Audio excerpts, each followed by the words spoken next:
अल्हम्दुलिल्लाहि रब्बिल आलमीन वस्सलातु वस्सलामु अला सय्यिदिल अंबिया'i वल मुरसलीन व अला आलिहि व अस्हाबिहि अजमाइन।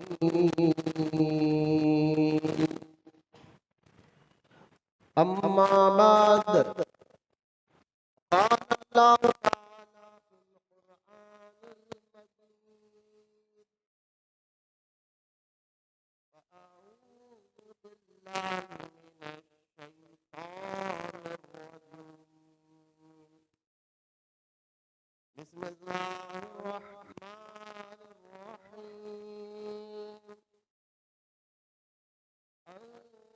अन्नबिय्यु औला बिल मुमिनीना मिन अनफुसिहिम व अज़वाजुहु उम्महातुहुम। आमन्तु बिल्लाहि सदक़ल्लाहुल अलिय्युल अज़ीम। वक़ाल अल्लाहु तआला बिशानि हबीबिहिल करीम इन्नल्लाहा व मलाइकतहु युसल्लूना अलन नबिय्यि या अय्युहल्लज़ीना आमनू सल्लू अलैहि व सल्लिमू तस्लीमा। अल्लाहुम्मा सल्लि अला सय्यिदिना व मौलाना मुहम्मद व अला आलिहि व सहबिहि अव्वल सलवातिका व अदद मालूमातिका व बारिक व सल्लिम सलातन व सलामन अलैका या रसूलल्लाह सल्लल्लाहु तआला अलैहि व आलिहि व सहबिहि व सल्लम। अम्मा बाद, हर तारीफ और बड़ाई सिर्फ अल्लाह ताला के लिए है जो सारे जहान का मालिक है, मुख्तार है और जो सारे जहान का पालनहार है।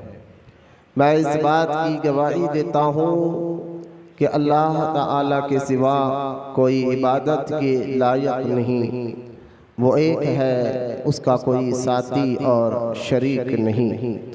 और मैं इस बात की भी गवाही देता हूँ कि आपके हमारे प्यारे आका और मौला हुजूर पुरनूर रहमत कौनैन हज़रत सैयदना मुहम्मद मुस्तफ़ा अहमद मुश्तबा सल्लल्लाहु ताला अलैहि व आलिहि व सहबिहि व सल्लम अल्लाह ताला के आखिरी रसूल और उसके बरगुज़ीदा बंदे हैं।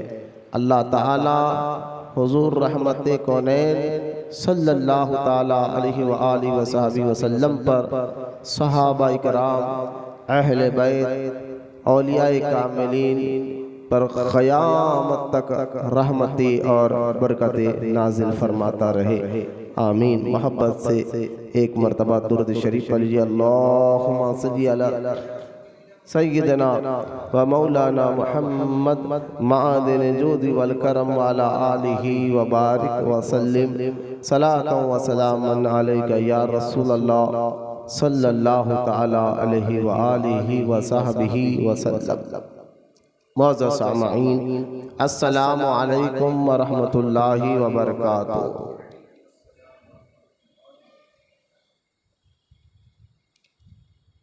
खबर इसके कि आज का ये जुम्मा 2026 रमज़ान मुबारक का महीना और रमज़ान मुबारक का ये महीने का दूसरा जुम्मा है।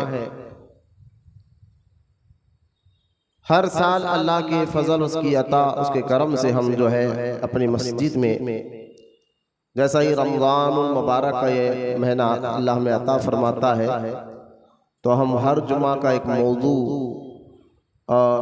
उसके तहत बयान करते। ख़ास तौर पर जो है रमज़ान मुबारक में हम बड़ी अक़ीदत मोहब्बत के साथ महबूबाए रब्बुल आलमीन हज़रत सैयदा बीबी खदीजतुल कुबरा रज़ी अल्लाह ताला अन्हा का ज़िक्र पाक ज़िक्र खैर भी करते हैं, ताकि उनके ज़िक्र पाक उनके ज़िक्र खैर से रसूल पाक सल्लल्लाहु ताला अलैहि वसल्लम खुश होते हैं और हुजूर के खुश होने से अल्लाह ताला राज़ी भी होता है। तो आज का उन्वान सैयदा तैयबा ताहिरा बीबी खदीजतुल कुबरा रज़ी अल्लाह ताला अन्हा के मुताबिक है। ख़बर इसके कि आपके शान व अज़मत कुरान और अहादीस की रोशनी में आपके सामने बयान करूं। आइए सबसे पहले हम और आप प्यारे आका रहमतुल कौनैन सल्लल्लाहु ताला अलैहि व सहबिही वसल्लम की बारगाह अक़दस में दुरूद पाक की फजीलत और अहमियत को सुनते चले। दुरूद पाक के बेशुमार फ़ज़ाइल अहादीस मुबारका में मौजूद है।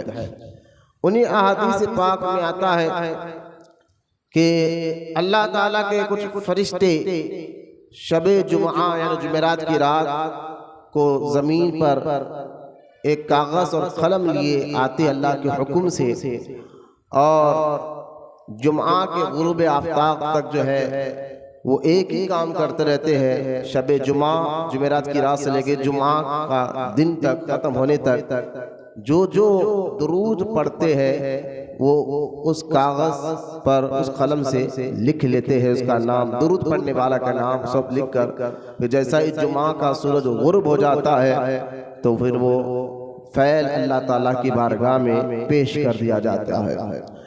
तो पता क्या चला, दुरूद पाक खास तौर पर शबे जुमा यानी जुमेरात की रात और जुमा का दिन जो है जो कसरत से दुरूद पाक पढ़ता है तो वो दुरूद पाक को खास तौर पर खुसूसी फरिश्ते आकर उसका नाम लिखकर, दुरूद पढ़ने वाले का नाम लिखकर अल्लाह ताला की बारगाह में पेश करते हैं। यकीनन जिसका नाम अल्लाह ताला की बारगाह में पेश हो जाए तो यकीनन अल्लाह ताला उसके मुश्किलों को आसान फरमाता है, अल्लाह ताला उससे राज़ी भी होता है। लिहाजा जब शबे जुमा का दिन आए, आम दिनों से ज़्यादा हट कर हमें कसरत से दुरूद पाक पढ़ना चाहिए। अल्लाह तमाम को कहने सुनने से ज़्यादा अमल करने की भी तौफीक अता फरमाए, आमीन। मोहब्बत से प्यारे आका रहमत कौनैन सल्लल्लाहु ताला अलैहि व आलिहि व सहाबिही वसल्लम की बारगाह अक़दस में दुरूद पाक का नजराना पेश करे। पढ़ी अल्लाहुम्मा सल्ली अला सय्यिदना व मौलाना मुहम्मद मआदिन जुद वल करम अलैहि बारिक वसल्लम। जैसा कि खुतबा की इब्तिदा में ही मैंने आपको बता दिया कि आज हमारा उन्वान किस मौजू पर है, किस टॉपिक पर है, क्योंकि यह रमज़ान मुबारक का महीना चल रहा है। जहाँ रमज़ान मुबारक में बंदा रोज़े इबादत तरावी में वक्त को गुजारता है, वहीं पर इस माह मुक़द्दस में अल्लाह ताला के बहुत से बरगुज़िदा बुजुर्गों का उर्स से मुबारक भी आता है। जैसा कि 3 रमज़ान मुबारक तैयबा ताहिरा आबिदा जाहिदा बीबी फातिमा ज़हरा रज़ी अल्लाह ताला अन्हा का यौम विसाल या उनका उर्स मुबारक का दिन होता है 3 रमज़ान शरीफ। इसी तरह 10 रमज़ान मुबारक को सैयदा तैयबा ताहिरा बीबी खदीजतुल कुबरा जो बीबी फातिमा की भी माँ है रज़ी अल्लाह ताला अन्हा, उनका उर्स मुबारक होता है। इसलिए हम जो है हर साल 10 रमज़ान मुबारक से पहले आपका जिक्र खैर करते हैं। और तीसरा जो है रमज़ान मुबारक में जैसा ही 15 रमज़ान मुबारक आता है तो सरकार सैयदना इमाम हसन अल मुश्तबा रज़ी अल्लाह ताला अन्हु की पैदाइश और विलादत का मुबारक दिन भी होता है।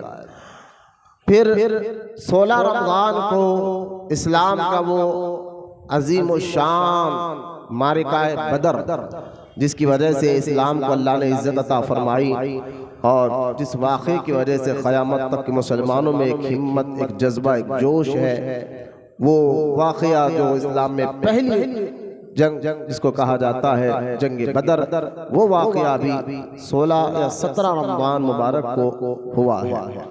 इसमें 17 रमज़ान मुबारक को ही जो है महबूबाए महबूब रब्बुल आलमीन सिद्दीक़ाए बिन्त सिद्दीक़ हज़रत सैयदा आयशा सिद्दीक़ा रज़ी अल्लाह ताला अन्हा का भी उर्से मुबारका होता है। और फिर इसी 20 रमज़ान मुबारक को या बाज़ रिवायत के मुताबिक 21 रमज़ान शरीफ को सैयदुस सादात मौलाए कायनात हज़रत सैयदना अलीउल मुर्तज़ा रज़ी अल्लाह ताला अन्हु की शहादत का भी वाक़या मौजूद है इसी रमज़ान शरीफ के मुबारक महीने में। फिर 20 रमज़ान शरीफ को वो अजीम शान कारनामा, वो अजीम शान वाक़या,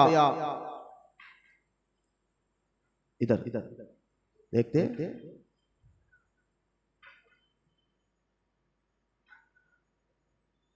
पीछे जाओ बेटा, छोटे बच्चे ना पीछे बैठे। अजीम शान वाक़या जिसमें जो है मक्का मुकर्रमा का वो वाक़या, जिनके अखलाक और किरदार को देखे मुस्तफ़ा करीम के कई लोगों ने कलमा पढ़ा, अफू दरगुजर करने के वाक़या, जो मक्का जो फतह होने का वाक़या, वो भी रमज़ान शरीफ का महीना 20 रमज़ान को हुआ था। इसलिए रमज़ान मुबारक के महीने में बहुत से वाक़यात और बहुत से मामलात का इजहार हुआ और इसलिए हम रमज़ान के मुबारक महीने में ऐसे मुक़द्दस शख्सियतों का जिक्र कर कर अल्लाह और उसके रसूल को राज़ी करते हैं। फिर आगे ये भी बात ज़हन में रख ले कि अल्लाह के नेक बंदों का जिक्र करने से ये कोई शिर्क या कोई गलत बात नहीं होती, यानी कोई ऐसी बात नहीं है तो जिसके अल्लाह के नेक और महबूब बंदों का जिक्र करने से अल्लाह ताला माज़ अल्लाह नाराज होता हो। बल्कि कुरान पाक में जहां अल्लाह ताला ने नमाज, रोज़ा, हज, ज़कात का, इबादत का जिक्र फरमाया है, वहीं पर कुरान पाक में अल्लाह ताला ने अपने नेक और महबूब बंदों का जिक्र किया और अपने बंदों को उनकी याद मनाना और उनका जिक्र करने का भी हुक्म अता फरमाया है। जैसा कि कुरान पाक में मशहूर आयत मुबारका है, अल्लाह ताला इरशाद फरमाता है कि और याद करो इब्राहीम अलैहिस्सलाम को। कहीं पर अल्लाह ताला इरशाद फरमाता है और याद करो इस्माईल अलैहिस्सलाम को। तो ये वो कुरान पाक की आयत मुबारका है जिसमें अल्लाह ताला मुबारक जिक्र फरमाकर जो है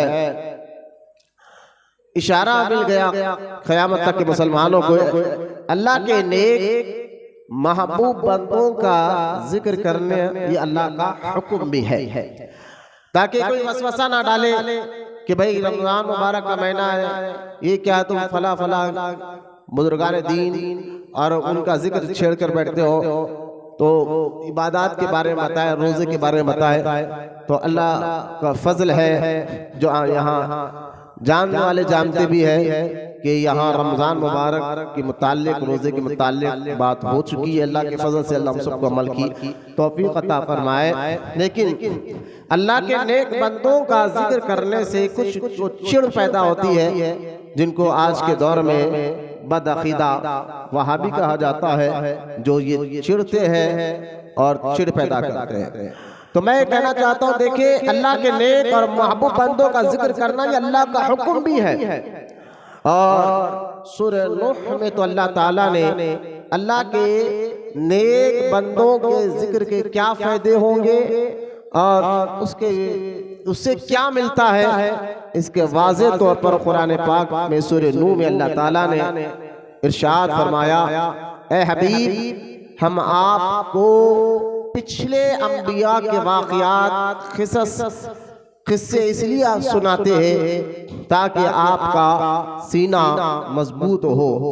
ये आयत मुबारक सूरह नूह में है, जिसका तर्जुमा मैंने आपके सामने पढ़ा है। तो यहाँ इस आयत पाक से पता चला कि अगर कोई पूछे कि अल्लाह के नेक और महबूब बंदों का जिक्र खैर करने या उनकी याद बनाने, यानी गौसे पाक का जिक्र कर दिया, गरीब नवाज के बारे में बताया, बंदा नवाज के बारे में बताया, फला फला सहाबा अहले बैत के बारे में बताया, इससे आवाम को फायदा क्या होता है। नमाज की बात की जाए, रोजे की बात की जाए, हलाल और हराम की बात की जाए, तो वसवसे डालने वाले ऐसे वसवसे डालकर आपके जहन को फिक्र में एक अजीब सी उलझन पैदा कर देते हैं और ये समझाना चाहते हैं कि भाई इनके जिक्र से कोई फायदा नहीं है। तो ये आयत मुबारक उनके मुंह पर एक तमाचा है, जिसमें अल्लाह ताला ने सूरह नूह में वाज़ेह तौर पर ये इरशाद फरमाया कि अल्लाह के नेक और महबूब बंदों का जिक्र सुनने से ईमान और अकीदा मजबूत होता है।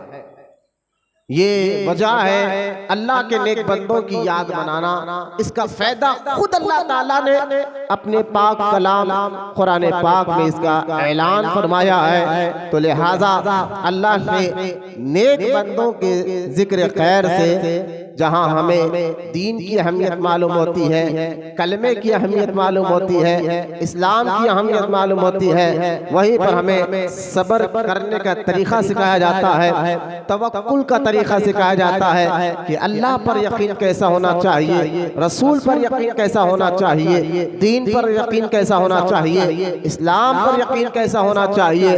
ये सारी बातें अगर आप समझना चाहते हैं तो किसी अल्लाह के नेक और महबूब बंदे का जिक्र खैर सुने या पढ़े तो आपको ये सारी बातें समझ में आती है। ये कुरान पाक में अल्लाह ताला ने भी ऐलान फरमाया कि अल्लाह के नेक बंदों के जिक्र सुनने से ईमान और अकीदा मजबूत होता है। इसलिए हम जो है हर साल की तरह इस साल भी रमजान मुबारक का ये महीना आता है, दूसरा जुमा हम सैयदा बीबी खदीजतुल कुबरा रज़ी अल्लाह ताला अन्हा के जिक्र खैर पर उनका जिक्र करते हैं और उनकी याद मनाते हैं।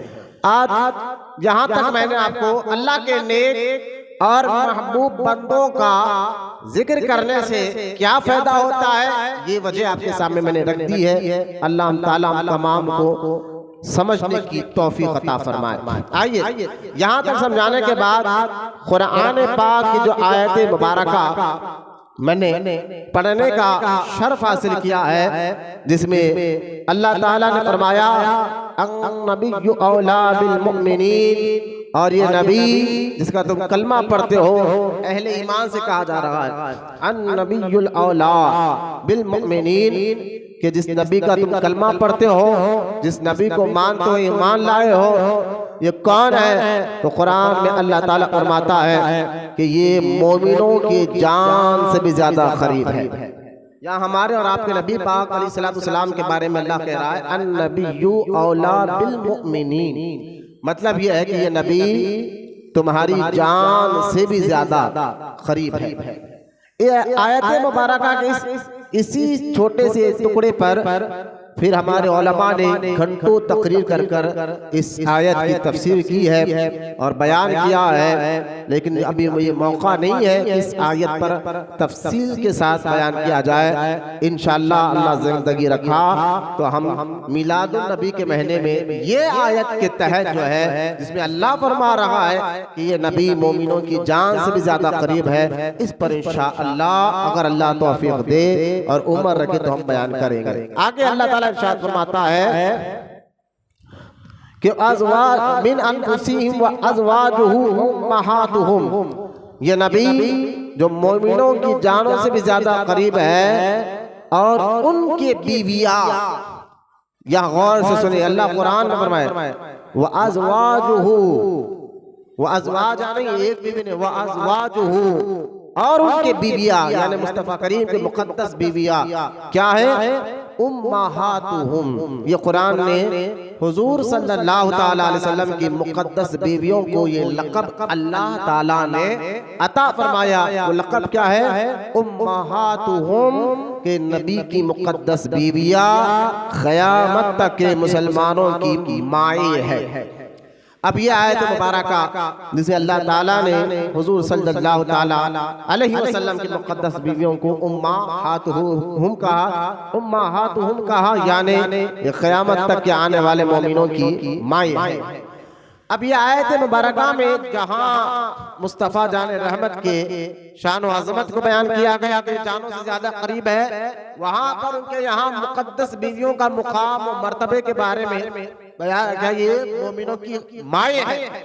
अब इस आयत के तहत तफसीर में उलमाए कराम बयान फरमाते हैं कि यहाँ से पता चला कि हुजूर सल्लल्लाहु ताला अलैहि वसल्लम के मुक़द्दस बीवियाँ जिसको अल्लाह ताला ने कहा कि ये मोमिनों की माएँ हैं, तो यहाँ से इस आयत पाक से हुजूर सल्लल्लाहु ताला अलैहि वसल्लम के मुक़द्दस बीवियों का जहाँ मुकाम मर्तबा पता चलता है, वहीं पर अल्लाह ताला ने इस आयत के जरिए क़यामत तक के आने वाले मुसलमानों को यह हुक्म दे दिया है कि हुजूर सल्लल्लाहु ताला अलैहि वसल्लम की मुक़द्दस बीवियों का अदब तुम्हें यानी मोमिनीन को, मुसलमान को अपनी माँ से भी ज्यादा करना है। ये आयत पाक में तफसीर में आता है कि माँ से ज्यादा इज्जत और अदब और ताज़ीम और मोहब्बत जो है वो आपको हमारे नबी सल्लल्लाहु ताला अलैहि वसल्लम की मुक़द्दस बीवियों का हर मुसलमान पर लाजिम है, जरूरी है। जब भी उनका जिक्र खैर करे या सुने, बिल्कुल अदब के साथ सुने, अदब के साथ उनका जिक्र करे, क्योंकि उनका अदब करना और उनका अदब के साथ जिक्र करना और जो है उनके मोहब्बत और इज्जत अदब माँ से ज्यादा करने का हुक्म जो है अल्लाह ताला ने कुरान पाक में अता फरमाया। तो इस आयत पाक से अंदाजा कर ले कि आज हम हुजूर सल्लल्लाहु ताला अलैहि वसल्लम की उन्हीं मुक़द्दस बीवियों में से एक बीवी सैयदा खतीजतुल कुबरा रज़ी अल्लाह ताला अन्हा से का हम करने बैठे हैं। खबर इसके कि मैं जो है बीबी खतीजतुल कुबरा रज़ी अल्लाह ताला अन्हा के मुताल्लिक कुछ बातें अर्ज करूं।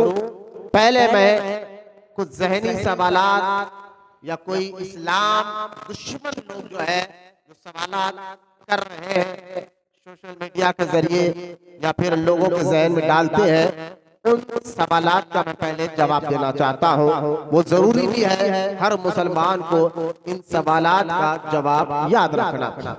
तो सवालात क्या है कि माज़अल्लाह जहां दुश्मनाने इस्लाम, दुश्मनाने रसूल जब ये सुनते हैं कि हमारे और आपके नबी सल्लल्लाहु ताला अलैहि वसल्लम ने 11 निकाह यानी 11 शादियां की है, तो फिर माज़अल्लाह ये मजाक उड़ाते उड़ाते कहते हैं कि भाई इनको क्या जरूरत थी कि फिर माज़अल्लाह वो अल्फाज में ज़बान पर ला नहीं सकता, ऐसी ऐसी बातें आपके और हमारे आका अलैहिस्सलातु वस्सलाम के बारे में फिर ये इस्लाम दुश्मन रसूल दुश्मन लोग करते हैं और गुस्ताखिया करते हैं और बेबाक बातें कर देते हैं। आज भी वो ऐसी बातें सोशल मीडिया पे गश्त करती है कि हुजूर ने 11 शादियां की, तो ये था ऐसा था अल्लाह था फला था। लेकिन मैं उन घटिया गलत जो है जुमलों को जुबान पर तो ला नहीं सकता, मेरा ईमान और अकीदा गवारा नहीं करता कि वो ऐसे ऐसे बातें करते हैं। लेकिन मैं आपको सिर्फ इतना इशारा देना चाहता हूं उनके सवालात कि 11 शादियां मेरे और आपके नबी पाक अलैहिस्सलातु वस्सलाम ने क्यों की है, इसकी वजूहात मैं अगर आपको भी ज़हन में आए तो आइए मैं पहले इसकी वजह बताता हूं। हम मुसलमान हैं, हम कलमा पढ़ते हैं, अल्लाह ताला की इबादत करते हैं, मुस्तफ़ा करीम की मोहब्बत रखते हैं, तो हमारे लिए लाजिम और ज़रूरी है कि हम इन बातों को जाने समझे, ताकि कोई माज़अल्लाह आपके ज़हन में वसवसा डाले तो आप फौरन कहें अल्लज़ी युवस्विसु फी सुदूरिन नास मिनल जिन्नति वन नास, तेरे वसवसे से मैं अल्लाह की पनाह मांगता हूँ, क्योंकि अल्लाह की पनाह ही हमारे ईमान और अकीदे को बचा कर रखती है। तो कोई सवाल कर सकता है आपसे, क्या आपके नबी ने ये 11 शादियां क्यों की है? आइए इसकी वजह मैं आपको बताते हुए आगे बयान करता हूँ। पहले आप याद रख ले, पहली वजह, इन सवालात बहुत सी वजूहात है, बहुत सी हिकमतें हैं। उन वजहों को अगर आप देखेंगे, आप कई ऐसे अंग्रेज जो है रिसर्च भी गुजरे हैं और उन्होंने भी हमारे और आपके नबी पाक अलैहिस्सलाम की जिंदगी मुबारक पर किताबें लिखी है। उन लोग अंग्रेजों ने भी अपनी किताब में जब इस पर तहकीक की तो उन लोग को भी कहना पड़ा कि इस नबी को ये इतने निकाह करना जरूरी।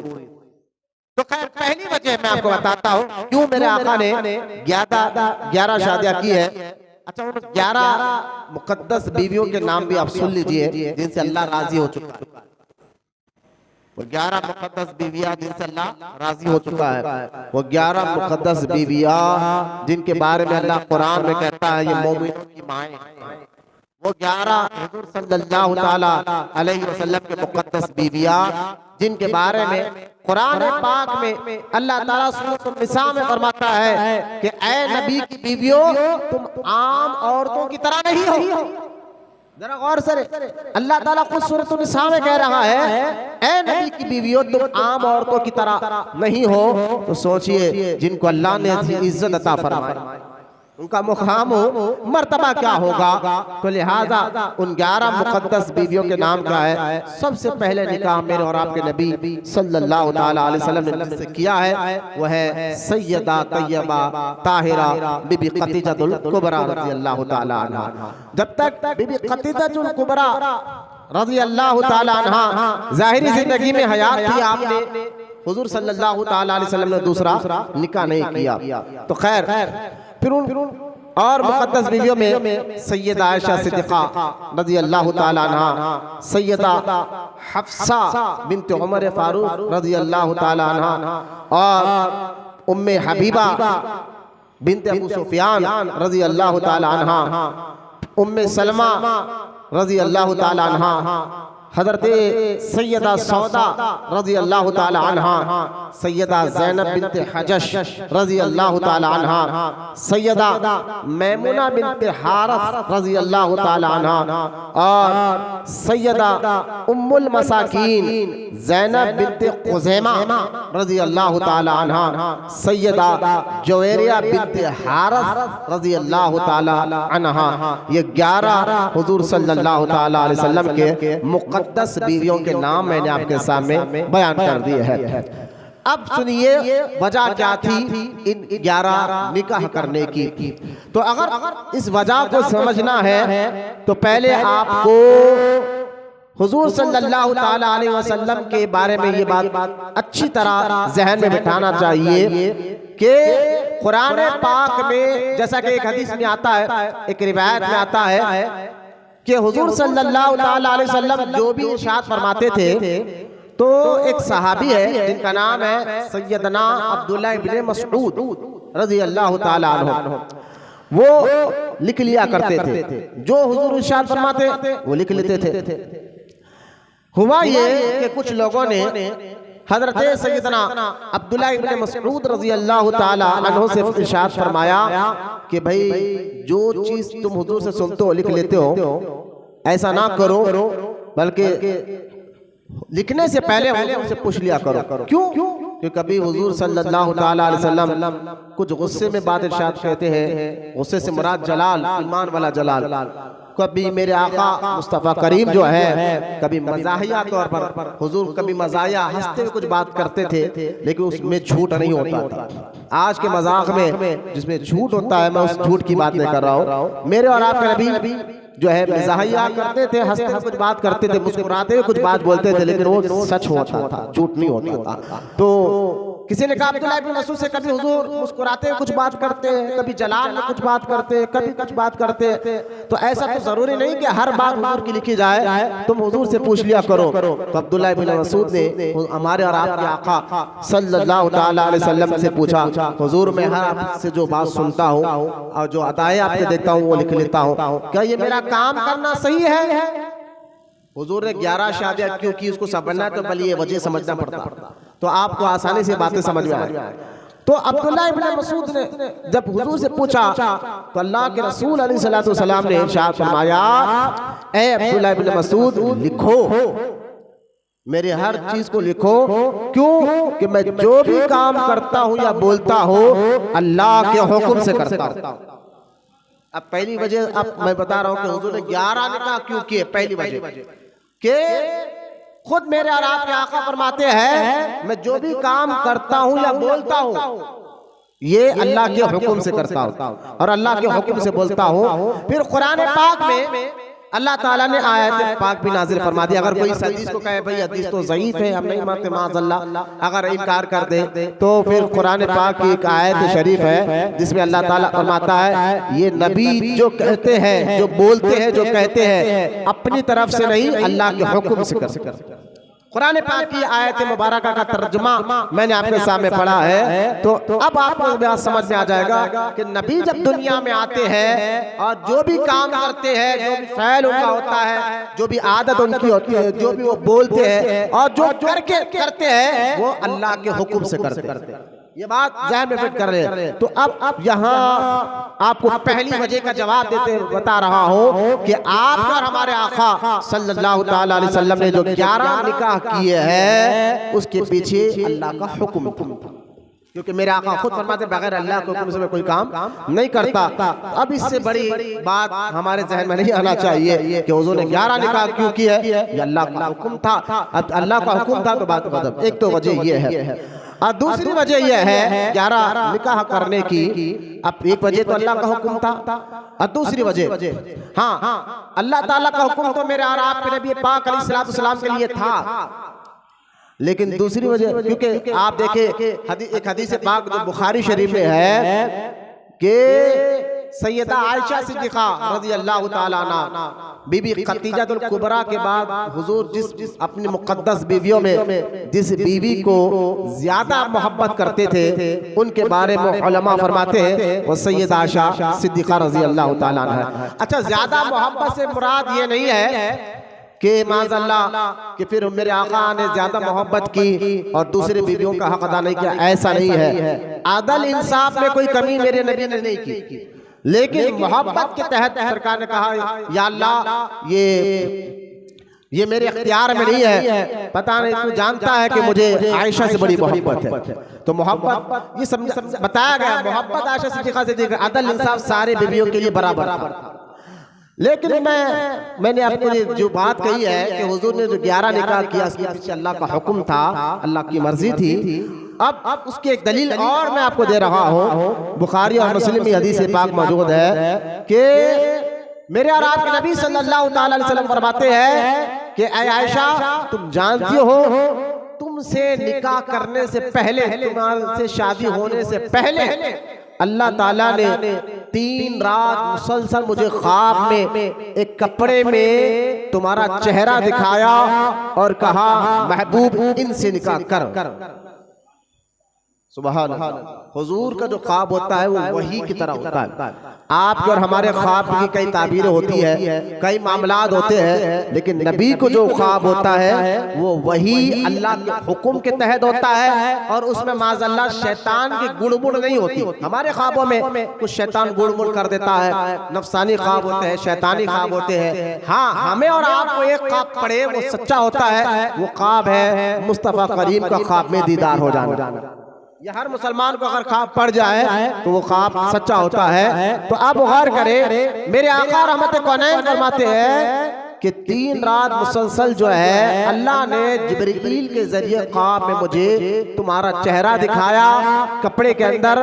ये कब की बात है? अभी आयशा सिद्दीक़ा से मेरे आका की निकाह नहीं हुआ था, उससे पहले की बात है। और दिखाया और दिखा कर कहा हबीब इनसे निकाह कर। तो ये दूसरी दलील कि मेरे और आपके नबी ने जो 11 निकाह किए ये अल्लाह का हुक्म था। और दूसरी बात, ये तो हुजूर अलैहिस्सलाम को अल्लाह ने 11 निकाह का हुक्म दिया है और मोमिनों को कहा अगर तुम अदल कर सकते हो, इंसाफ कर सकते हो बीवियों के दरमियान तो तुम 4 निकाह करो। अगर तुम अदल नहीं कर सकते और इंसाफ नहीं कर सकते तो तुम्हारे लिए एक ही निकाह काफी है। ये आम हम तो ये मेरे आका की खुसूसियत है कि हुजूर ने अल्लाह ने उनको 11 करने का हुक्म बताया। तो खैर ये पहली वजह। और दूसरी वजह यह है कि मेरे आका रहमत कौनैन जब ऐलान नबूवत फरमाया मक्कातुल मुकर्रमा में, ऐलान नबूवत के बाद जब दीन फैलने लगा और दूर दूर से लोग आकर कलमा पढ़ने लगे, फिर सरकार हिजरत फरमाकर मदीने पाक को तशरीफ लेकर गए। तो जब दीन फैलने लगा और बातें फैलने लगी तो फिर जो है कुछ ऐसी बातें हैं जो बातें दीन में सीखना औरतों के लिए जरूरी है। कुछ ऐसी बातें हैं और नबी सिखाने क्या है ना, नबी तालीम देने के लिए आया है, दीन बताने के लिए आया है, सीधा रास्ता चलाने के लिए आया है, कुरान बताकर उसका तर्जुमा पढ़कर जो है लोगों को बताने के लिए आया है। तो जो नबी अलैहिस्सलाम अब क़यामत तक यही नबूवत रहेगी, कोई नबी आने वाला नहीं है। तो जब दीन के बाद से लोग जुड़ते गए और इस्लाम फैलता गया, जिसमें कई ऐसे मसले थे जो औरतों पर सीखना लाजिम था, जरूरी था, लेकिन शर्म हया जो अल्लाह ताला ने औरतों के फितरत में रखा है उनकी गवारा नहीं करती थी कि वो मसले किसी मर्द से पूछे। लिहाजा अल्लाह ताला ने मुस्तफा करीम को जो है और निकाह करने का हुक्म दिया और कहा हबीब एक तेरी बीवी हो, कितनों को मसले बताए, लिहाजा और निकाह करो। और दीन के जो मसले जो एक औरत से ही पूछ सकती है वो अपने मुकद्दस बीवियों को सिखाओ ताकि इस जरिए लोग दीन सीखे। दूसरी वजह इसलिए जब इस्लाम ज्यादा फैलने लगा, दीन ज्यादा फैलने लगा, तो मेरे आका रहमत कौनैन ने अपने निकाह किए और उनको दीन सिखाया। और वो मसले जो औरतें मर्द से नहीं पूछा करती थी वो मेरे और आपके नबी रहमत कौनैन के पास आकर उनके मुकद्दस बीवियों से वो कुछ ऐसे मसले जो है अपने हुजूर सल्लल्लाहु अलैहि वसल्लम के मुकद्दस बीवियों से पूछ लिया करती थी। दूसरी वजह यह है कि दीन सिखाने के लिए मेरे आका ने ये निकाह किए ताकि ज्यादा निकाह हो और औरतें जो है उनसे आकर मसाले पूछकर दीन सीखे। ये दूसरी वजह। क्या मेरे आका ने 11 शादियां की। पहली वजह अल्लाह का हुक्म था। दूसरी वजह कि दीन जब ज्यादा फैला तो एक खातून कितनों को मसले सिखाए, 11 निकाह इसलिए किया है उनके जरिए से दीन आम हो जाए और मसले सीखना आसान हो जाए। और ये दूसरी वजह। और तीसरी वजह यह है कि जहां नबी दुनिया, ये भी वजह ज़हन में सोचिए आप। तीसरी वजह यह है कि मेरे आका रहमत कौनैन जिस माहौल में पैदा हुए अरब में, मक्का में 1450 साल पहले, वो माहौल जहां उस माहौल में अखलाकी खराबियां पैदा थे और उस माहौल में माशरे के खराबियाँ, माशरे में कुछ ऐसे दस्तूर आज भी आप देख ले, कुछ गाँव में माशरा होता है और किसी को वो यूँ समझे कि इफलास या किसी को गलत नजर से देखे तो पूरे गांव में मशहूर कर देते कि भाई ये फला फला है, इसको कोई ना लगा लो। तो उसको लोग माशरे में ला लेते हैं और फिर उसकी वजह से उसकी इज्जत और उसको नुकसान उठाना पड़ता है। तो फिर नबी जिस माहौल में आए हैं जहां मेरे और आपके नबी लोगों को अल्लाह की मोहब्बत, अल्लाह की तौहीद का पैगाम दिए है, वहीं पर अखलाकी खराबियां भी अल्लाह के नबी ने दूर फरमाए कि तुम्हारी अदाएं कैसा होना चाहिए, उठना बैठना खाना पीना, अखलाक, तुम्हारी आदत, तुम्हारी मिजाज, तुम्हारी बोलचोल, चलना फिरना, ये कैसा होना चाहिए। जहां ये नबी ने सिखाया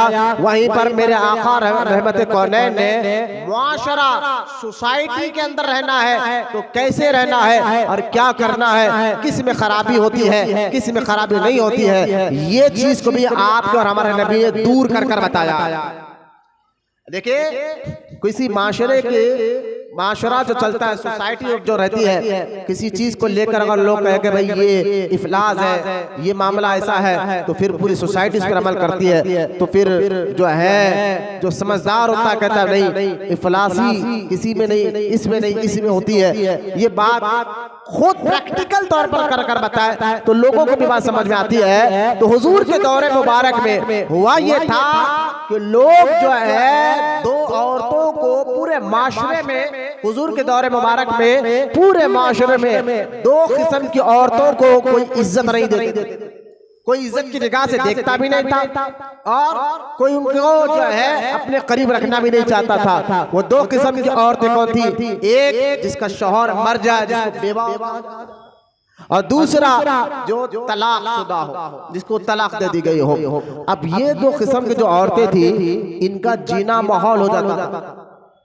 सुनिए आप, अगर किसी शौहर का इंतकाल हो जाए, औरत जवान है, तो इद्दत के नाम पर अरब में, मक्का में हुजूर अलैहिस्सलाम के ऐलान नबूवत से पहले उसको इतना मनूस समझा जाता था और उसको ऐसा गिरा कर देखा जाता था कि इद्दत के नाम पर उस औरत को जिसका शौहर मर गया हो 1 साल तक जो है एक कमरे में बंद कर दिया जाता था, बाहर निकलने नहीं दिया जाता था, किसी से मिल नहीं सकती, किसी से बात नहीं कर सकती, ना वो निकाह कर सकती है, ना वो खुलकर बाहर खा पी सकती है, कुछ नहीं, बस एक कमरे में बंद कर दिया जाए।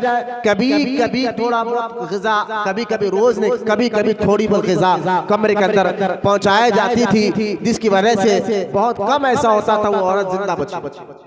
अब 1 साल तक कमरे के अंदर से बाहर ना निकले, फिर जो है कभी कभी कभी खाना पीना दे दिया जाए तो बताए कि उसकी जिंदगी का क्या मामला होगा। लिहाजा ये था हुजूर की ज़ाहिरी जिंदगी पाक में ऐलान नबूवत के बाद ये मामला अखलाकी और माशरत खराब, पूरा माशरा ऐसा हरकत एक नहीं पूरा शहर करता था।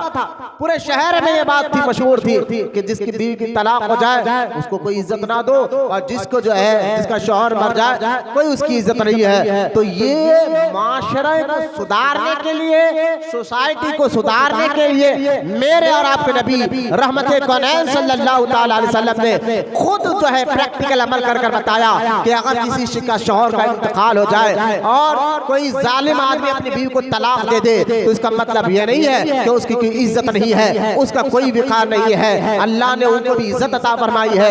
इस माशरे की गंदगी को सुधारने के लिए मेरे और आपके आका रहमत कौनैन ने बेवाओं से भी निकाह किया और तलाकशुदाओं से भी निकाह किया और बताया कि ये काम करना अल्लाह को भी पसंद है, उसको रसूल को भी पसंद है।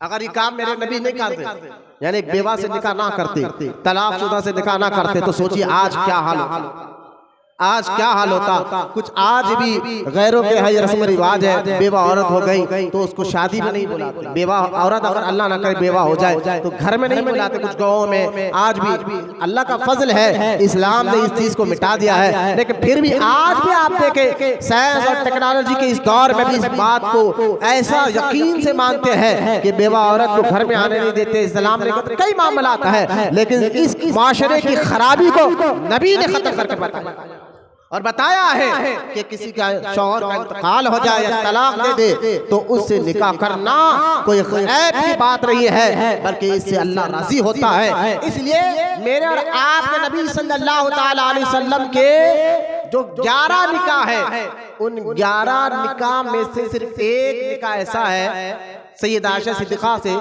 जो डायरेक्ट हुजूर के साथ हुआ, यानी ना उनका तलाक हुआ था ना वो बेवा हुई थी। कौन? सैयदा आयशा। 11 बीवियों में से सैयदा आयशा, ना उनका तलाक हुआ था ना बेवा हुई थी, बल्कि जैसे ही वो बालिग हुई उनका निकाह हुजूर से कर दिया गया। बाकी के 10 बीवियां जो मेरे और आपके नबी पाक अलैहिस्सलाम 11 में से 10 बीवियां जिनमें मेरे नबी ने उनमें थोड़े तलाकशुदा और थोड़े जो है बेवा है, जिनसे मेरे और आपके नबी ने निकाह फरमाया। क्यों किया? तीसरी वजह मैं बता रहा हूं क्यों किया इतना निकाह, ताकि मुआशरे से ये अखलाकी खराबी दूर हो जाए, लोगों का ज़हन अल्लाह की तरफ आए और पता चले कि ये इज्जत जो अल्लाह ने मर्दों को भी दी है तो औरतों को भी अता फरमाई है। ये बेवा होना ये जो है इनके इख्तियार में थोड़ा ही, वरना पहले जो है सती क्या जो है हिंदुस्तान में एक रिवाज था, अगर नौजवानी की हालत में गैर मुस्लिमों के रहा एक रिवाज था, ये धीरे धीरे खत्म हो गया। लेकिन पता नहीं आज भी लोग इस रिवाज को गैर मुस्लिम खत्म तो कर दिए हैं, लेकिन उसके कुछ फॉलोअर आज भी है कि अगर मार तो नहीं देते, वरना पहले क्या होता था गैर मुस्लिमों में एक रिवाज ये था कि अगर नौजवानी की हालत में औरत बेवा हो जाए, उसका शौहर मर जाए, तो शौहर के साथ साथ उसको भी जिंदा जला दिया जाता, जिसको ये लोग सती कहते हैं। अब मुझे बताइए फिर इस्लाम यहाँ आया हिंदुस्तान में, ख्वाजा गरीब नवाज के जरिए जब ये दीन यहाँ फैलाना, फिर ये धीरे धीरे लोग इसको भूले और बताया यार इस्लाम तो कहता है कि बेवा से निकाह करना कोई गलत नहीं, इस्लाम को कहता है तलाकशुदा से निकाह करना कोई गलत बात नहीं है। लिहाजा ये मेरे और आपके नबी 1400 साल पहले अगर ये काम ना करते तो आज ये अखलाकी और माशरती खराबी कौन दूर करता? नबी आता ही है कि माशरे को सुधारने, अखलाक और आदत को सुधारने। तो मेरे आका ने प्रैक्टिकल तौर पर कर कर बताकर क़यामत तक के उन बेवाओं और तलाकशुदाओं को मेरे और आपके नबी ने इज्जत अता फरमाई। वरना आज क्या होता अल्लाह उसके रसूल बेहतर जानता। ये दूसरी वजह। तीसरी वजह जो मैं बता रहा हूँ कि मेरे आका ने 11 निकाह क्यों किए, इन वजहों को जहन में रखे। अंग्रेजों ने भी जब इन वजूहात को पढ़ा ना तो कहा कि अगर मेरे आका ने जो ये काम किया और ना करते तो आज 2026 हो या कहा अंग्रेजों ने आज के दौर में माहौल कुछ और हो, आज के दौर में फिर बेवाओं और तलाकशुदाओं का मामला कुछ और होता। मेरे मुस्तफ़ा करीम ने निकाह कर कर आज तक नहीं क़यामत तक के उन औरतों की इज्जत को बढ़ा दिया। बोलिए मोहब्बत से सुभान अल्लाह। ये वजूहात को जहन में रखे, आपका इश्क अल्लाह रसूल से है और बढ़ जाएगा। क्या अखलाक को सुधारने के जरिए अल्लाह ताला ने बनाए हैं, मुआशरे को सुधारने के अल्लाह ने जरिए बनाए हैं। लिहाजा तीसरी वजह, पहली वजह अल्लाह का हुक्म था 11 निकाह किए, दूसरी वजह दीन को फैल गया तो दीन सिखाने के लिए 11 निकाह किए, तीसरी वजह कि माशरे की गलती अखलाक को सुधारने के लिए 11 निकाह फरमाए, चौथी वजह हिकमत के तहत भी मेरे आका ने निकाह फरमाया। क्यों, क्या हिकमत थी? देखिए कि सैयदा मैमूना रज़ी अल्लाह ताला अन्हा, मेरे और आपके नबी की मुक़द्दस बीवी हमारी माँ सैयदा मैमूना इनका नाम है। एक जगह अहले ईमान जिहाद के लिए गए और वहाँ पर जो है उस इलाके में जब जिहाद हुआ, वहाँ पर जिहाद होने के बाद उस इलाके को फतह होने के बाद, कामयाबी मिलने के बाद मुसलमानों को वहाँ से कुछ कैदी हुजूर की बारगाह में आए, अल्लाह के रसूल अलैहिस्सलाम की बारगाह में आए। उन कैदियों में कैद शुदा लोगों में जो है सैयदा मैमूना भी। तो मेरे और आपके नबी पाक अलैहिस्सलाम को ये कहा गया हुजूर ये जो सैयदा मैमूना है, जहां हम गए थे वहां के ये सरदारा की बेटी है। जिस इलाके में हम गए थे जिहाद के लिए, जंग के लिए, वहां के जो सरदार थे, यूं समझिए राजा समझिए या सरपंच समझिए, इलाके का बड़ा आदमी समझिए, उनकी ये बेटी है जिनका नाम है सैयदा मैमूना। तो मेरे आका रहमत कौनैन सल्लल्लाहु ताला अलैहि वसल्लम ने जब ये देखा और जब ये मालूम हुआ कि ये सैयदा मैमूना जो है उनकी बेटी है, फौरन उनको बुलाया और बुलाकर दो बातें उनके सामने, दो ऑप्शन समझिए, दो ऑप्शन उनके सामने रखे। कहा कि ए मैमूना, मुझे अभी पता चला है कि तुम फला इलाके के सरदारा की बेटी हो, आओ मैं तुम्हें तुम्हारे सामने जो है दो ऑप्शन रखता हूँ। कहा क्या? कहा पहला ऑप्शन कि मैं तुम्हें बाइज्जत बरी करना, तुम जा सकती हो, तुम्हें मैं इज्जत के साथ तुम्हारे घर पहुंचा देता हूँ, और दूसरा यह है कि मैं तुमसे निकाह भी करना चाहता हूँ। अगर तुम्हें मंजूर हो तो तुम्हें मंजूर हो तो ये बात को कबूल करे। सैयदा मैमूना ने मेरे आका के अखलाक, मिजाज, आदत से तो वाकिफ थी। जब इस अंदाज को देखा कि आजाद होना चाहते हो तो चले जाओ, कोई मसला नहीं है, लेकिन अगर निकाह भी करना चाहते तो अगर तुम राजी हो तो सैयदा मैमूना ने कहा कि मैं कलमा भी पढ़ती हूँ और आपसे निकाह करने के लिए भी तैयार। अब सैयदा मैमूना का निकाह हुजूर सल्लल्लाहु अलैहि वसल्लम के साथ हुआ तो सहाबा इकराम ने जब ये देखा कि जिस काबिले की सरदारा की बेटी हमारे नबी की मुकद्दस बीवी हो जाए, हमारी माँ बन जाए, तो फिर उस कबीले की और भी मर्द औरतों को हम अपना कैदी नहीं बना सकते। उनको कहा तुम आजाद हो। सहाबा किराम के पास जो कैदियां थे उन्होंने कहा तुम जाओ, तुम्हें आजादी है। लोगों ने कहा ये तो रूल्स नहीं है, ये तो तरीका नहीं है। जब हम किसी के कैद में आते हैं या तो कत्ल कर दिया जाता है या फिदिया लेकर मामलेदारी कुछ फिदिया लेकर आजाद किया जाता है। आप लोग हमें यूं ही छोड़ रहे हैं, इसकी वजह क्या है? तो सहाबा ने बताया तुम्हारे कबीले की सरदारा की बेटी का निकाह हमारे नबी से हो गया है और तुम हमारे नबी के खानदान मुकद्दस बीवी सैयदा मैमूना का खानदान के लोग तुम लोग हो। लिहाजा जिसके खानदान की बेटी हमारे नबी पाक अलैहिस्सलाम की मुकद्दस बीवी हो, हमारी माँ हो,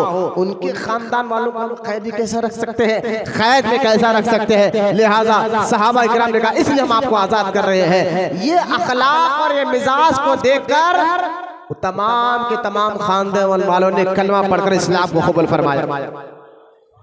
ये मेरे आका की हिकमत थी। इसके वजह मेरे और आपके नबी पाक अलैहिस्सलाम की हिकमत थी कि इस हिकमत को गैब का नबी देख रहे थे कि मैं सैयदा मैमूना से निकाह कर लूंगा। इसकी वजह से खानदान पर इनका इतना असर होगा, इनके कबीले पर इतना असर होगा, तो असर जो है फिर इनको अल्लाह और उसके रसूल की तरफ ला कर खड़ा कर देगा। और हुआ भी यही। जब ये निकाह मेरा आका रहमत कौनैन से हो गया तो फौरन खानदान के लोगों ने देखा कि हमारे खानदान के कबीले की सरदारा की बेटी हुजूर मुस्तफ़ा करीम की मुकद्दस बीवी बन गई है। उन्होंने कहा, फिर इनके अखलाक और मिजाज में बदलाव देकर फौरन पूरे कई 100 लोगों ने कलमा पढ़कर मुसलमान। ये 3-4 वजूहात मैंने आपके सामने रख दिया। मैं ज्यादा डिटेल नहीं चाहता, मैं आपको क्योंकि चल रहे सुलगते हुए मसले हैं आज के दौर में कि भाई फिर मैं इनके नबी ने 11 निकाह क्यों की है।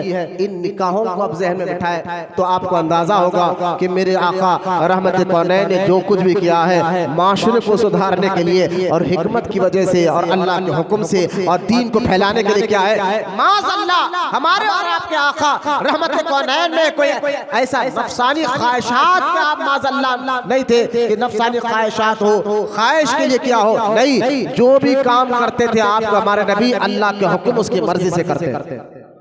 यहाँ तक समझाने के बाद, क्योंकि रमजान मुबारक का महीना 9 रमजान चल रहा है, मेरा आज का बिल्कुल खास इन वजूहात को समझाने के बाद मुझे उम्मीद है कि ये बयान जब रिकॉर्ड होकर जाएगा आप सुनेंगे, बार बार सुने, तो इन वजूहात को जहन में रखें तो कोई आपके ईमान और अकीदे को बिगाड़ नहीं सकता, कोई आपके जहन में वसवसे नहीं डाल सकता कि तुम्हारे नबी ने 11 बीवियां क्यों की है, 11 निकाह क्यों किया है। अरे भाई ये तो ये है, हर पिछले नबियों की जिंदगी को अगर आप पढ़ेंगे, सुलेमान अलैहिस्सलाम की 1000 बीवियां थी, हर नबी ने निकाह ज्यादा की है।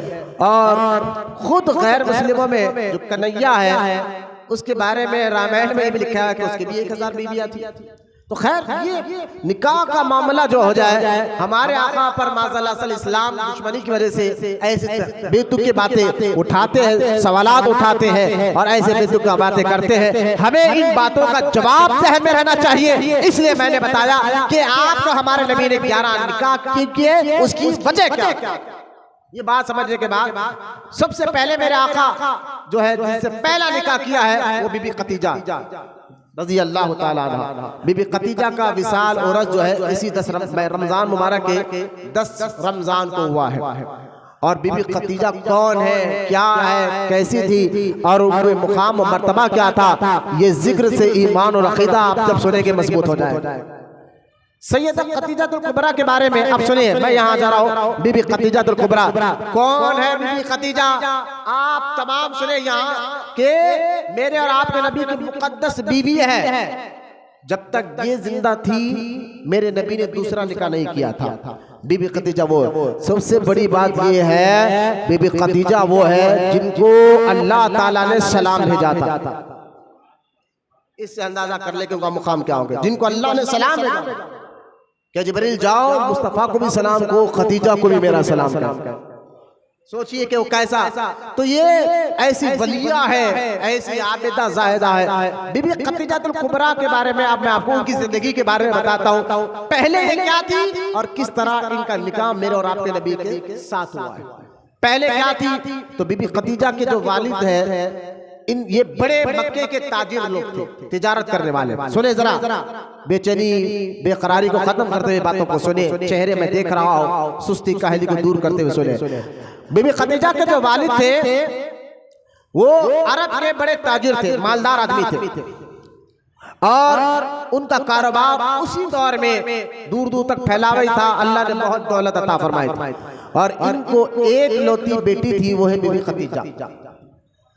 और जब ये बड़ी हुई तो वालिद मोहतरम से साथ रहकर इन्होंने जो है इनके साथ कारोबार, तिजारी लेन देन का मामला भी सिखाया। उस वक्त की बात है जब अब आपके हमारे नबी पाक दुरूद शरीफ पढ़िए, अल्लाहुम्मा सल्ली अला सय्यिदना मुहम्मद मादिल जुद वल करम व अला आलिहि व सल्लम।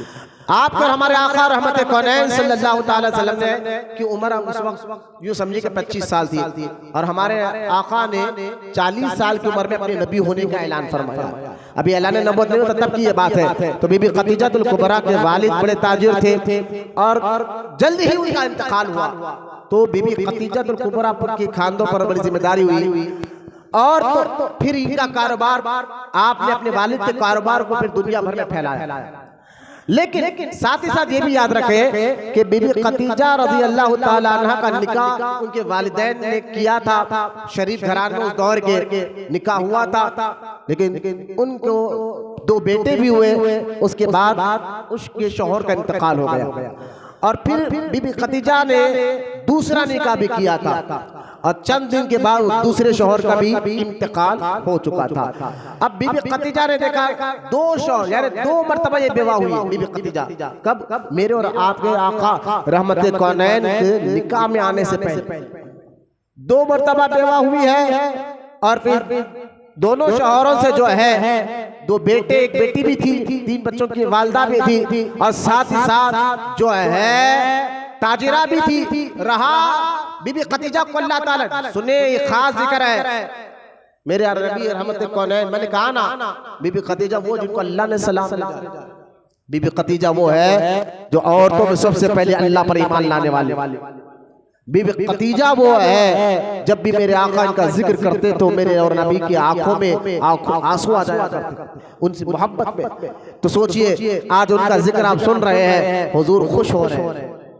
आप बिल्कुल तवज्जो से सुने। बीबी खदीजा जहां 2 मर्तबा बेवा हो चुकी थी, उसके साथ साथ ताजिरा थी, और तीसरी अहम वजह सुने के हैरान हो गए, पूरे अरब में उस माहौल में रहती थी जिस माहौल में जिना, शराब, चोरी, गुनाह करना कोई बड़ी बात नहीं थी, कोई इसको गलत नहीं समझता था। ऐसे माहौल में फिर ये मलिकतुल अरब भी थी। आपके हुस्न जमाल के बारे में अहादीस में आता है, आपसे ज्यादा खूबसूरत औरत उस वक्त अरब में कोई नहीं थी, मक्का में कोई नहीं थी। ऐसे हसीन जमाल भी थी, लेकिन माहौल कैसा था? माहौल का असर पड़ता है ना, सोबत का असर, मुआशरे का असर, पड़ोसी में। अगर जिस माहौल, जिस जगह आप अच्छे लोग के माहौल में रहेंगे, पड़ोसी अच्छे रहेंगे, दोस्त अच्छे रहेंगे, माहौल का असर पड़ता है, बंदे के अंदर तब्दीली आती है। तो माहौल का असर, अरब का वो माहौल जहां शराब कोई गलत न था, जिना कोई गलत ना था, ऐसे माहौल में भी बीबी खदीजा को अल्लाह ने ऐसी इफ्फत यानी ऐसी पाकीज़गी और ऐसी तहारत अता फरमाई थी कि आप पूरे अरब में ताहिरा के नाम से मशहूर थी। ऐसे दौर में जहां पर औरतों को माज़अल्लाह कोई इज्जत नहीं देते थे, और कोई इफ्फत नहीं करते, कोई उसका कोई जो है अदब नहीं करते थे, ऐसे माहौल में भी बीबी खदीजा ऐसे अपने आप को ऐसे माहौल से दूर रखा था। पूरे मक्के के लोग बीबी खदीजा को 2 नाम से पुकारते थे। एक के उनके कारोबार और उनके बिजनेस की वजह से मलिकातुल अरब, अरब की मलिका, उनके हुस्न और उनके कारोबार की वजह से, और दूसरा जो है ताहिरा, जो ऐसे सोचिए जो खातून तिजारत के लिए भी मशहूर हो लेकिन फिर भी अपनी इफ्फत, अपनी शर्म, अपनी हया, जो औरत का बिल्कुल अहम जेवर है वो हया है, शर्म है। ये सोने से ज्यादा अहमियत की चीज है, जेवर से ज्यादा अहमियत की चीज है औरत के लिए शर्म हया। तो शर्म हया में बीबी खदीजा तो कुबरा ऐसे थी, अरब के लोग दो लक़ब से पुकारा करते थे, एक मलिकातुल अरब, दूसरा ताहिरा। यानी पूरे मक्के के लोग कहते थे कि औरतों में अगर कोई पाकीज़ा औरत अबे को सबसे ज्यादा साफ सुथरी अखलाक से, आदत से, मिजाज से कोई औरत आज के दौर में नहीं मिलेगी, तो अरब के लोग कहते हैं ताहिरा, यानी बीबी खदीजा है तो बड़ी नेक और बड़ी पाकीज़ा खातून है। क्यों ना हो नेक, जो बीबी फातिमा की माँ बनने वाली थी, खातून जन्नत की भी माँ है। सोचिए कौन है बीबी खदीजा जिनको अल्लाह सलाम भेजता है, कौन है बीबी खदीजा जिनका हुजूर कसरत से जिक्र किया करते थे, कौन है बीबी खदीजा जो बीबी फातिमा की भी माँ है। ये है बीबी खदीजातुल कुबरा रज़ी अल्लाह ताला अन्हा। अच्छा, दो मरतबा इनका जो निकाह, दोनों शौहरों का इंतकाल के बाद आपकी मिजाज में जो है तीसरा निकाह करने का कोई इरादा नहीं था, क्योंकि आपके माहौल, आपकी मिजाज, आपके अखलाक, आपके आदत के मिजाज के मुताबिक ऐसा माहौल और ऐसा मामला जो है आपको नजर नहीं आता, ऐसा मर्द नजर नहीं आ रहा था। लेकिन फिर भी आप ताजिरा तो थी, तिजारत तो करती थी, तो मामला क्या हुआ कि तिजारत के लिए बहुत से लोगों को भेजाया जाता था और बताया जाता था कि जाओ कारोबार के लिए। तो जब भी मक्के से, गौर से सुने, मक्के से बाहर के शाम, बसरा कुछ काफिला निकलता था सामान लेकर बेचने के लिए, तो उस काफिले में बीबी खदीजा क्या करती थी, एक बड़ा माल कई ऊंटों पर उस काफिले में अपने माल को भी भेजती थी, और एक ऐसे आदमी को तलाश करती थी जिसके जरिए से मेरा माल बिल्कुल जाए और बिल्कुल धोखेबाजी ना करे, दो नंबरी ना करे, बल्कि जाकर बिल्कुल जो है इंसाफ के साथ माल बेचकर आए और आकर जो है अपना हिस्सा ले। बीबी खदीजा को ऐसे मर्द की तलाश रहा करती थी। जब एक काफिला मुल्क शाम या बसरा जा रहा था और उसमें कई लोगों का अपने अपना बिजनेस, कारोबार के जो है मामला थे, वो काफिला जाने के लिए तैयार हुआ तो बीबी खदीजा को मालूम हुआ, तो बीबी खदीजा तो पहले से ताजिरा थी, वो भी अपना माल बाहर बेचकर बेचना चाहती थी। तो उन्होंने क्या किया कि क्या करे कि ऐसा कोई मर्द मिले जिसके जरिए मेरा माल, मेरा पैसा जाए, और जाने के बाद जो है बिल्कुल इंसाफ अदल के साथ आकर फिर वो इंसाफ के साथ बताए कि इतना बिका है, इतना मुनाफा हुआ है। तो ये बात बीबी खदीजा ने अपने खास शैली से नफीसा उनसे कहा कि भाई अरब में मैं किस पर भरोसा कर सकती हूँ, माल है भाई, पैसा है। आज भी आप देखें दौलत कारोबार का मतलब तो हम भरोसेमंद से बात करते हैं। और फिर सैयदा खदीजा कुबरा ने अपने शैली से कहा कि मैं किस पे भरोसा करूँ, कौन मेरे माल को ले जाकर, काफी बेचैन हो रहे, समझाओ तो उधर बाहर बैठा दुरूद शरीफ पढ़िए, अल्लाहुम्मा सल्ली अला सय्यिदना मुहम्मद मादिन जुद वल करम अला हमारी कुसर में थूको मत, बाहर जाके थूकना, मस्जिद है, अदब जरूरी है। लिहाजा आप तवज्जो फरमाए कि बीबी इधर मेरी तरफ, बीबी खदीजा कुबरा रज़ी अल्लाह ताला अन्हा, बेचैन मत होइए, कुछ तकलीफ है, आप नहीं बैठ सकते तो बाहर जाकर टहल कर आइए, कोई मसला नहीं। चेहरे इधर देख के बैठ कर, ये जबरदस्ती आपको बिठाना नहीं है, बिठाने का मकसद इबादत है। आप मस्जिद में बैठे हुए, आज रौडियों के साथ बैठने की आदत बन गई, पहलवानों सूदखोरों के साथ बैठने की आदत बन गई, वहाँ ना चेहरा उतरता ना बेचैन होते, फोनों में देखने की आदत हो गई, घंटों घंटों फोन में देखने तैयार है, होटलों में चबूतरों पे बैठने की आदत। सोचिए, ताना देने के लिए नहीं कर रहा हूँ, हमारी मिजाज क्या हो रही है, जरा गौर करिए। लेकिन अल्लाह के घर में बैठे तो क्यों बेचैनी होती है, क्यों सुस्ती, क्यों बेकार? कोशिश करे नहीं, कमजोरी है, ठीक है, कोशिश करे। अल्लाह कुरान में कहता है जो मेरी मोहब्बत में कोशिश करता है मैं उसकी मदद करता हूँ। आप अपने आप को कहे कि मैं अल्लाह के लिए बिठा कर रखा हूँ अल्लाह को राजी करने के लिए, तो इंशाअल्लाह हिम्मत सीने में खुद ब खुद आएगी। तो लिहाजा बीबी खदीजा कुबरा ने अपनी सहेली से मशवरा किया कि मैं किसको अपना माल लेकर बेच सकती हूँ।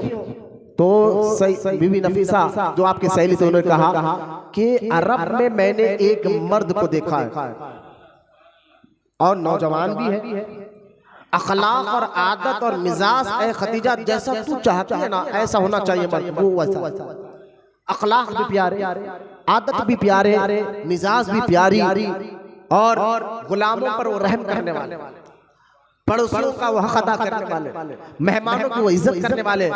बीबी खदीजा ने कहा ऐसे माहौल में ऐसा है ना, ऐसे माहौल में ऐसा कोई शख्स है जिसकी तू तारीफ कर रही है? नफीसा ने कहा हाँ है, उस पर तू भरोसा कर सकती है और उसके जरिए माल भेज सकती है। कहा बीबी खदीजा ने कौन है, नाम बता? कहा अबू तालिब के भतीजे मोहम्मद बिन अब्दुल्ला। उस वक्त मेरे नबी की उम्र 25 साल थी। ऐलान नबूवत तो कहा मोहम्मद बिन अब्दुल्ला है। वो ऐसे नौजवान है पूरे अरब और मक्कातुल मुकर्रमा में लोग उनको अमीन और सादिक के नाम से जानते हैं। एक वाकये की वजह से अरब में एक तो मेरे आका की बचपन नौजवानी ऐसी गुजरी थी, सारे लोग आपकी वाहवाही करते थे। अल्लाह ने बहुत बहुत बहुत पाकीज़ा, बहुत पाकीज़ा अल्लाह ताला ने आपको और हमारे नबी को मिजाज अता फरमाया, बहुत पाकीज़ा, आदत पाकीज़ा, अखलाक पाकीज़ा। में बोलते ना चेहरा देखते ही पता चल जाता था कि यार ये सच्चे का चेहरा होता है। आप चेहरे बता देते हैं कि सच्चे का या झूठे का।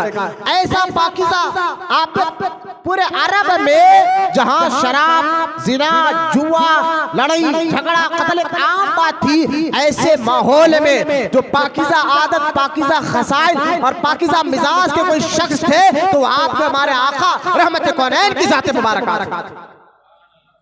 एक वाकया ऐसा भी हुआ था अरब में जिसकी वजह से मेरे नबी की इज्जत को अल्लाह ने और बढ़ाया था। कब? जब आपकी उम्र 25 साल थी। वो वाकया क्या था कि बारिश की वजह से काबतुल्लाह की दीवारों में दरारें आई तो अरब के बड़े बड़े कबीले के सरदारों ने बैठकर बात की कि काबे की तामीर फिर से करना चाहिए। बात मुकम्मल हुई, काबे की तामीर हुई। जब काबे की तामीर मुकम्मल हुई, हजरे अस्वद जो जन्नती पत्थर काबे के अंदर लगा हुआ दीवार पर आज भी, उस पत्थर को लगाने की बात आई तो बड़ी बड़ी इज्जत की बात थी, बड़े वक़ार की बात थी, बड़े अदब की बात थी। हर कबीले का सरदार ये चाहता था कि ये पत्थर मैं लगाऊंगा, दूसरा कबीले का सरदार कहता मैं लगाऊंगा, तीसरा कहता था मैं लगाऊंगा। अब बात काबा तामीर हो चुका है, अब पत्थर लगाने की जब बात आई तो हर कोई कह रहा कि हम लगाए। आपस में सरदार लड़ने पे तुल गए, तो लिहाजा एक बड़े सरदार ने कहा देखो हम आपस में लड़ेंगे तो खून खराबा होगा, एक काम करेंगे हम यहाँ से चले जाएंगे। कल मक्का में सुबह सुबह हरम में जो पहले आएगा वो फैसला करेगा ये पत्थर काबे की दीवार पे कौन लगाएगा।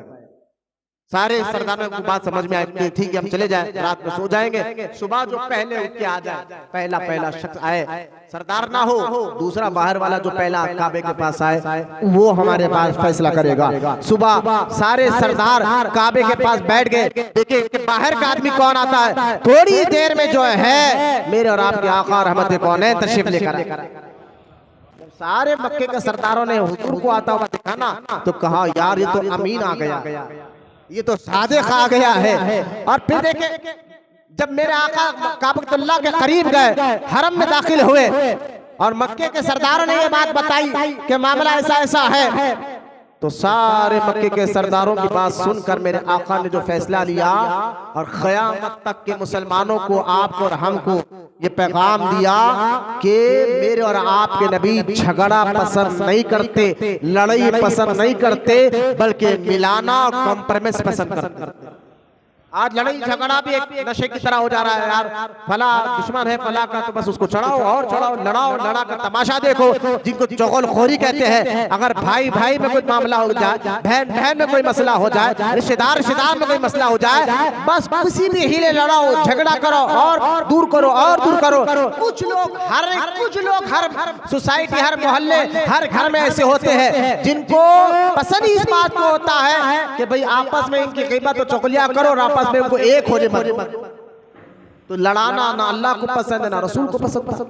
बीबी खदीजातुल कुबरा के मुकद्दस शौहर हमारे आका रहमत कौनैन का ये वाक़या इतना बड़ा मशहूर हुआ कि मेरे आका ने जब देखा कि अगर ये सुलह ना हो जाए, लड़ाई झगड़े की बात हो जाएगी, तो बीबी खदीजातुल कुबरा रज़ी अल्लाह ताला अन्हा के मुकद्दस शौहर हमारे आका रहमत कौनैन ने जब सारा मामला सुना तो क्या फैसला दिया। देखिए, नबी को अल्लाह आम इंसानों से ज्यादा अक्ल और सोच भी ज्यादा अता फरमाता है। जो आम इंसान वो फैसला ना कर सके वो नबी कर कर बताते हैं। यही तो खासियत होती है नबी में और आम इंसान में। मेरे आका ने फैसला ऐसा किया, उस फैसले से पूरे मक्के में आपका नाम भी हुआ। अब फैसला ऐसा करना है कि 8-10 सरदार कह रहे हैं कि हम लगाएंगे। फैसला ऐसा करना है कि ऐसा फैसला हो जिससे सारे सरदार मुतमईन भी हो जाए और उनकी इज्जत भी बरकरार हो जाए। अब सोचिए, फैसला ऐसा करना है, हर कोई कह रहा है कि हम लगाएंगे। मेरे आका रहमत कौनैन ने कहा इसका फैसला आसान है। नबी को अल्लाह सबसे ज्यादा अक्ल और समझ अता फरमाता है। कहा क्या है? कहा एक कपड़ा लाया जाए। कपड़ा लाया गया और मेरे आका ने कहा इसके अंदर हजर असवद का पत्थर रख दिया गया पत्थर को, और फिर कहा इस कपड़े के कोने को पूरे सरदार पकड़े। बोला सुभान अल्लाह। इस कपड़े के कोने को पूरे सरदार पकड़े और उठाए। पूरे सरदारों ने जब पकड़ कर उठाया, मेरे मुस्तफा ने हाथ में उठाकर जन्नती पत्थर को जो है दीवार में लगा दिया। इस फैसले से एक तो झगड़ा खत्म हुआ और सारे सरदारों की इज्जत भी बरकरार रही। तो ये वाकया जरा मशहूर हुआ। नफीसा ने कहा कि वो ऐसे हैं, उनकी आदत ऐसी है, उनके अखलाक ऐसे है। अब बीबी खदीजा ने कहा कि जाओ, अबू तालिब सरदार मक्का भी है, फौरन उनसे बात करो और उनके भतीजे को राजी कराओ।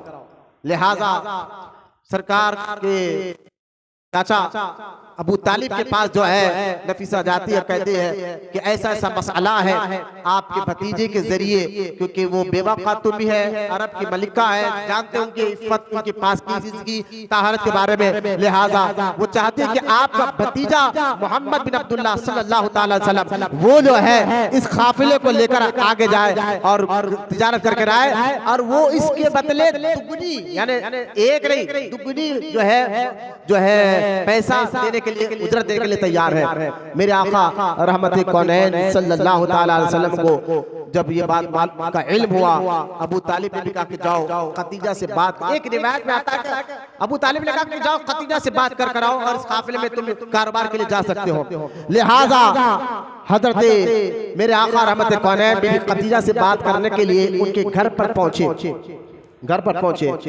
तो रिवायत में आता है कि वो यूं समझे कि दरवाजे पर कपड़ा है और दरवाजे की तरफ पीठ कर वो उस तरफ बैठी थी, चेहरा उधर था, पीठ दरवाजे की तरफ था। जब जाकर मेरे आका ने आवाज दी, कहा मैं मोहम्मद बिन अब्दुल्ला हूँ, खदीजा आपसे बात करने के लिए आया हो।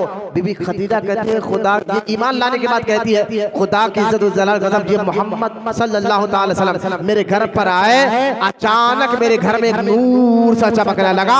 इस रोशनी को मैं देख ही रही थी, आवाज आई कि मैं मोहम्मद आया। ये बीबी खदीजा अपना एक वाकया बताती है ईमान लाने के बाद। खैर, बीबी खदीजा ने उनको बात की। एक रिवायत में आता है, एक रिवायत में ये भी आता है कि चाचा के जरिए बात हो गई थी। अब जो है आप कारोबार के लिए गए तो बीबी खदीजा का गुलाम था, उसका नाम मैसरा था। तो बीबी खदीजा ने मैसरा को कहा था तुम कारोबार के लिए, बिजनेस के लिए जिसके साथ जा रहा है, अरब के सरदार अबू तालिब के भतीजे मोहम्मद सल्लल्लाहु अलैहि वसल्लम के साथ जा रहा है, उनके अखलाक आदत के बारे में मैंने बहुत सुना है। अब मैं उनकी गुलामी में तुझे भेज रही हो। बीबी खदीजा के गुलाम थे मैसरा। उनको कहा अब तेरा काम क्या है? माल पर नजर रखना नहीं है, तेरा काम ये है कि इनके अखलाक और आदत पर नजर रख। बीबी खदीजा कि जब अपने गुलाम को देकर ये भेजा, मैसरा रास्ते तमाम मेरे आका की इतना अदब करा, इतना मोहब्बत करा, इतना इज्जत करा, रास्ते तमाम अरब के बड़े बड़े सरदारों ने कहा अरे ये तो क्या कर रहा है, ये तो तेरे मलिका के सामान को बेचने जा रहा है। तो ये मैसरा कहता था हाँ ये तो मेरे मलिका के सामान को बेचने जा रहे हैं, लेकिन मेरी मलिका ने कहा इनका अदब किया जाए, इनकी इज्जत किया जाए। अब जो है मैसरा कहता है मैं चंद चीजें नोटिस की है जब इनके साथ में गया, हमारे नबी के साथ जब गया, उस वक्त उम्र 25 साल है में रखे, चंद चीजें मैंने नोटिस की है। पहली चीज ये है, फोन में आप क्या पढ़े जाते हैं? अल्लाह ताला अन्हा ने मैसरा को कहा कि आदत और अखलाक पर नजर। सोचिए 25 साल की उम्र है, मेरे आका रहमत कौनैन जो है जा रहे, तो मैसरा कहता है मैंने नोटिस की है क्या, पहली चीज कि आपके जिस्म जब भाई सफर में जा रहे हैं, सफर ऊंट पर होता था, घोड़ों पर होता था, और जब काफिला जा रहा है तो रास्ते में धूल मट्टी तो होती है ना, जब उछल कर। आज भी हम काफिले सफर में कारों में जाए तो हमारे चेहरे कई 100 किलोमीटर चले जाए, कारों में तो हमारे चेहरों पर धूल मट्टी गर्द गुबार आ जाती है। मैसरा कहता है मैंने देखा ना इनके जिस्म पर, यानी ना इनके जिस्म पर ना इनके कपड़ों पर ना धूल बैठती है ना मट्टी बैठती है ना चेहरे पर धूल उछल। ये मैसरा कहता है, नोटिस कर रहा हमारे नबी के बारे में। और दूसरा मैंने देखा कि जब भी ये जा रहे हैं कड़ाके की धूप है, लेकिन एक अबर का टुकड़ा इनको साया किया हुआ, जिनको जो है धूप में आने नहीं दे रहा है। दूसरा एक तो इनके जिस्म पर धूल मट्टी नहीं बैठती, चेहरे पर धूल मट्टी नहीं बैठते देखा। जो है दूसरी बात जो है अबर का साया हमेशा कर देखा। फिर मैसरा कहता है हम जब मिस्र पहुंचे वहां एक झाड़ के नीचे जब मोहम्मद बिन अब्दुल्ला बैठे तो उसी करीब एक ईसाई एक पादरी दौड़ता हुआ आया और मैसरा से कहा ये कौन है, कहा इनका नाम मोहम्मद है, कहा ये कहाँ रहते हैं, कहा ये मक्के में रहते हैं, कहा इनका खानदान क्या है, कहा ये बनु हाशिम के खानदान से है, कुरैश के खानदान से है। मैसरा ने जब ये सारे बातें उस पादरी को इस ईसाई को बताया तो वो ईसाई कहने लगा मैसरा तू खुशकिस्मत है, हमने अपनी किताबों में पढ़ा था ये जो झाड़ है मिस्र के अंदर, इस झाड़ के नीचे बसरा के अंदर इस झाड़ के नीचे सिर्फ नबी ही आकर बैठेगा जो आखिरी नबी होगा। लिहाजा आज तक मैं इस झाड़ के करीब खानखा अपना झोपड़ा इसलिए बना कर रखा था, देखो तो सही आकर बैठता कौन है। आज ये आकर बैठे हैं तो सुन ले मैसरा ये नबी है, ये आखिरी नबी जिनका जिक्र हमारी किताबों में आया है ये वही है। इस पर मैसरा चौंक गया, कहा ये नबी है, कहा ये वही है जिसका जिक्र हमारी किताबों में आया है, इसलिए तो ये झाड़ के नीचे आकर बैठे हैं। उसके अलावा भी वो जहन में था कि धूल का ना बैठना, इसके अलावा भी वो जहन में था अबर का साया करना, इसके अलावा ये भी जहन में था कि एक सूखे झाड़ के नीचे सरकार बैठे अचानक ताजा हो जाता। मैसरा ने सारी चीजों को देखा और देखने के बाद मैसरा ने देखा ये कारोबार कैसे करते हैं, बिजनेस आप सबसे ज्यादा बिजनेस आपका हुआ, बिक्री आपकी हुई। अच्छा बिजनेस के दौरान जो है एक मसला ऐसा भी आया, एक बंदा आया हुजूर से खरीदने के लिए कोई चीज और खरीदते बात करते करते उसने खरीदार ने कहा आप लात और उज़्ज़ा जो अरब के मशहूर बुतों का नाम है लात और उज़्ज़ा, कहा इनकी कसम खाकर बताइए कि ये रेट सही है। मेरे आका रहमत कौनैन की उम्र 25 साल है, सरकार अलैहिस्सलाम ने फरमाया अरब में सबसे ज्यादा अगर मुझे कुछ बात गलत और गुस्सा आता जिस बात पर वो ये कि मैं बुतों के नाम पर कसम खाऊं, ये मुझसे हो नहीं सकता। मैं जमीन कायनात बनाने वाले रब की कसम खा सकता हूं, इन लात और उज़्ज़ा की नहीं। तो वो खरीदार ने कहा कि तुम कौन हो, तुम्हारा नाम क्या है, क्या काबिले से हो।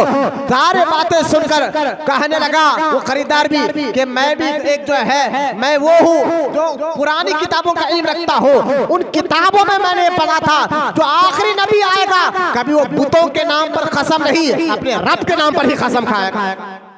ये सारी बातें मैसरा ने नोटिस की और नोटिस कर कर जो है वापस आया और वापस आकर जो है अपनी बेगम जब ये काफिला वापस आया बीबी खदीजातुल कुबरा रज़ियल्लाहु ताला अन्हा बेचैन थी इस काफिले के लिए। जब वापस आए और आकर मैसरा ने कहा ये फायदा हुआ है, ये काम हुआ है। खदीजातुल कुबरा ने कहा मैसरा ये फायदा नुकसान तो साइड में रखते, फायदा कितना हुआ है पहले ये बता, जिस काम के लिए भेजी थी वो कैसा था। कहा मैं जो है मैसरा कहने लगा कि मैं उनके साथ तो एक साये की तरह रहा है, लेकिन उनका चलना देखा, उनका बैठना देखा, उनकी बातचीत का तरीका देखा। तो कहा खदीजा कुबरा ने कोई ऐब, कहा वो जब चलते थे तो साया अबर करता था। खदीजा कहती है कोई ऐब, कहा वो जब चलते थे तो उनके जिस्म पर मक्खी नहीं बैठती थी। खदीजा कहते मैसरा कोई ऐब भी देखा है, कहा जब वो बात करते थे उनकी बात में बड़ी मिठास है। कहा खदीजा ने मैसरा मैं तुझसे ये पूछ रही हूँ कोई ऐब देखा है, कोई खराबी देखा है। मैसरा कहता है कि ऐ मेरी मलिका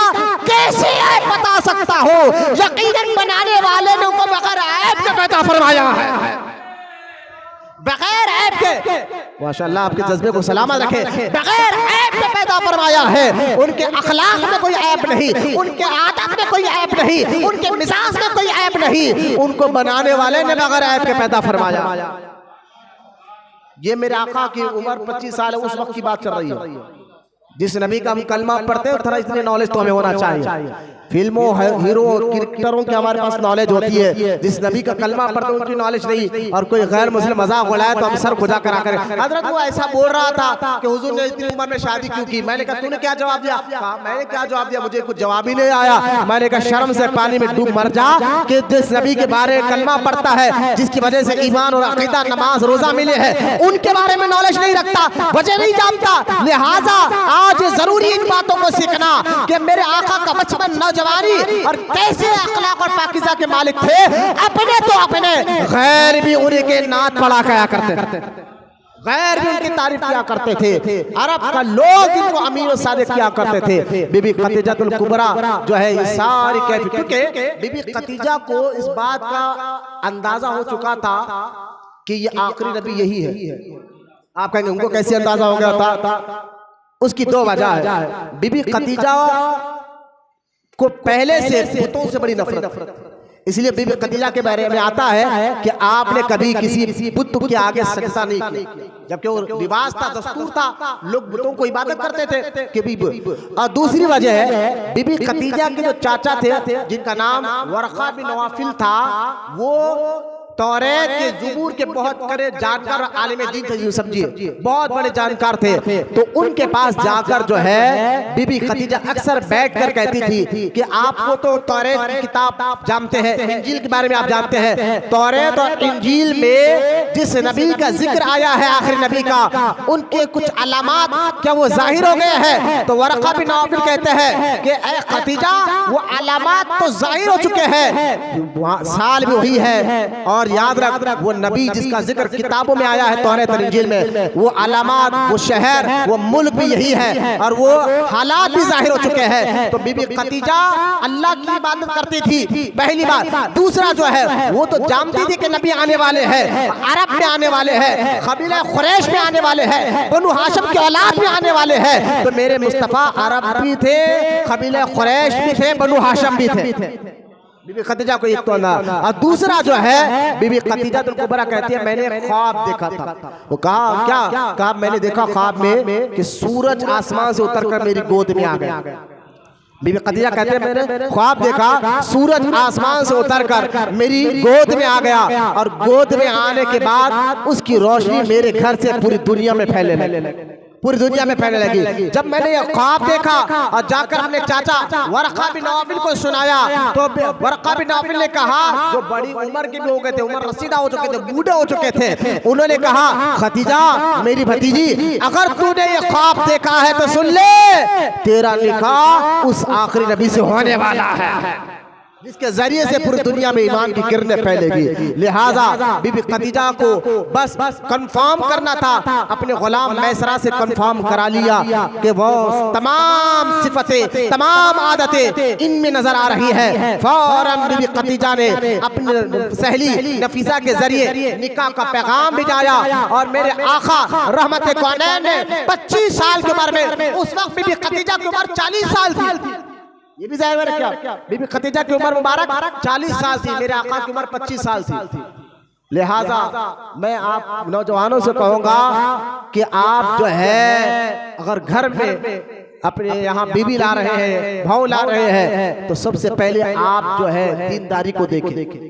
आप खानदान, दौलत या हुस्न को नहीं, दीनदारी को अहमियत दीजिए, ईमानदारी को अहमियत दीजिए, ये और अखलाक और मिजाज को अहमियत दीजिए। तो वो औरत जो अगर दीन के एतबार से मजबूत हो, अखलाक और मिजाज, शर्म और हया में मजबूत हो, जब ऐसी औरत घर में आती है तो खुदा की इज्जत और जलाल की कसम, आज भी गौसे आज़म तो पैदा नहीं हो सकते, गरीब नवाज तो नहीं हो सकते, लेकिन उनके गुलाम आज भी पैदा हो सकते हैं।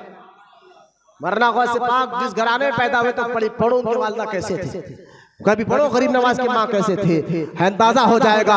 आज वो घर, आज ऐसे बच्चे क्यों पैदा नहीं हो रहे? जो देखो इल्ला माशाअल्लाह हमारे घरों में हमारी माँ बहनों को अल्लाह इफ्फत, शर्म, हया, दीनदारी, ईमानदारी, नेकी, मोहब्बत अता फरमाए। जब ये सारी चीजें एक औरत में जमा हो जाती है, जब बच्चा पैदा होता है तो दीनदार और आशिक रसूल और बुजुर्गों का चाहने वाला पैदा होता है। ये मिजाज यहाँ से पता चल रहा है। बीबी खदीजतुल कुबरा रजी अल्लाह ताला अन्हा ने फौरन निकाह का पैगाम भिजाया। वक्त खत्म हो रहा है, मैं बहुत तेजी से बात खत्म कर रहा हूँ। निकाह का पैगाम, सरकार ने निकाह कबूल फरमाया। अबू तालिब ने हुजूर के शान में खुतबा पढ़ा, निकाह हुआ और निकाह में जो है मेहर जो है 500 दिरहम दिए गए। थोड़ा मेहर की बात आ जाए, आज ये भी ज़हन में रखे, मेहर भी बीवी का हक होता है। इसकी डिटेल में इंशाअल्लाह अल्लाह जिंदगी रखा तो मैं बताऊंगा। बीबी खदीजतुल कुबरा रज़ी अल्लाह ताला ने जब निकाह किया, निकाह होने के बाद जो है सारा दारोमदार फिर आपने खुशी खुशी हुजूर के हवाले कर दिया। और जब मेरे आका की 40 साल उम्र हुई, बोलो ना सुभान अल्लाह, अब मेरे आका के 40 साल की उम्र हुई, मेरे आका रहमत कौनैन गारे हिरा के पहाड़ पर जाकर, पहाड़ की उस चोटी पे जाकर जो है बैठकर अल्लाह ताला की इबादत में मसरूफ थे। अचानक जो है अल्लाह की तरफ से हुक्म हुआ, जिब्रील आए और आकर हमारे आका रहमत कौनैन सल्लल्लाहु ताला अलैहि वसल्लम को देखकर फरमाया, तवज्जो फरमाया, कौन आ रहा, कौन जा रहा, कौन उठ रहा, कौन बैठ रहा, नहीं, इधर नजर के। ये सीखने की बात है। छोड़िए आने जाने वालों को, आएंगे बैठेंगे, दीन सीख रहे हैं, ईमान और अकीदे को सीख रहे हैं। घरों में कल 10 रमजान है, बीबी खदीजा के नाम की फातिहा दिले, अल्लाह रसूल खान खुश हो। इंशाअल्लाह उनकी सीरत से जिंदगी को, वाक़े को समझे, तवक्कुल कैसा होता है, अल्लाह पर रसूल पर यकीन कैसा होता है, ये बीबी खदीजा की जिंदगी से आपको पता चले। लिहाजा बीबी खदीजतुल कुबरा रज़ी अल्लाह ताला के निकाह के बाद जब मेरे आका की 40 साल उम्र हो गई और सरकार जो है गारे हिरा में बैठे हुए थे, अचानक जिब्रील अलैहिस्सलाम आए और आकर कहा, इक़रा, पढ़िए। मेरे आका रहमत कौनैन ने फरमाया कि मैं पढ़ने वाला नहीं। अब यहाँ पर वहाबियों ने तर्जुमा कर दिया, सरकार ने क्या फरमाया, मैं पढ़ने वाला नहीं, लेकिन वहाबियों ने तर्जुमा ये किया कि सरकार ने कहा मुझे पढ़ना नहीं आता। ये जुमला देखिए, नबी अल उम्मी, नबी और उम्मी, हमारे आका का एक लक़ब है उम्मी। बच्चे ज़हन में सुनिए, हमारे नबी को कुरान कहता है सूरह आराफ आयत नंबर 160, जिसमें अल्लाह कहता है ये नबी अल नबीयुल उम्मी, ये नबी उम्मी है। उम्मी किसको कहते हैं? तो देखिए उम्मी का मतलब वो, देखिए जहां उम्मी नबी को कहा जाए तो माना अलग होगा, जहां उम्मी आप और मुझे कहा जाए तो माना अलग होगा। तो कुरान में आम लोगों को भी उम्मी कहा गया और हमारे नबी को भी उम्मी कहा गया। और से सुनिए, लेकिन दोनों का माना अलग अलग है। ये कुरान है, जहां आपको और हमको इंसानों को अल्लाह ने उम्मी कहकर पुकारा तो बगैर पढ़े लिखे, यकीनन हम पैदाइशी तौर पर पढ़े लिखे कहां से होते हैं? बगैर पढ़े लिखे होते हैं। पैदा होने के बाद, कोई बड़े होने के बाद डॉक्टर, इंजीनियर, एडुकेट जो भी बनता है पैदा होकर बड़े होने के बाद बनता है, इसलिए हम उम्मी है। लेकिन यही लफ्ज अल्लाह ने नबी के लिए भी कहा है, अल नबीयुल उम्मी, ये नबी उम्मी है। तो यहाँ नबी के लिए ये नहीं कहा गया कि बगैर पढ़े लिखे पैदा हुए, बल्कि ये कहा जाएगा ये वो है जो किसी से नहीं पढ़े, जो अल्लाह से पढ़कर आए हैं।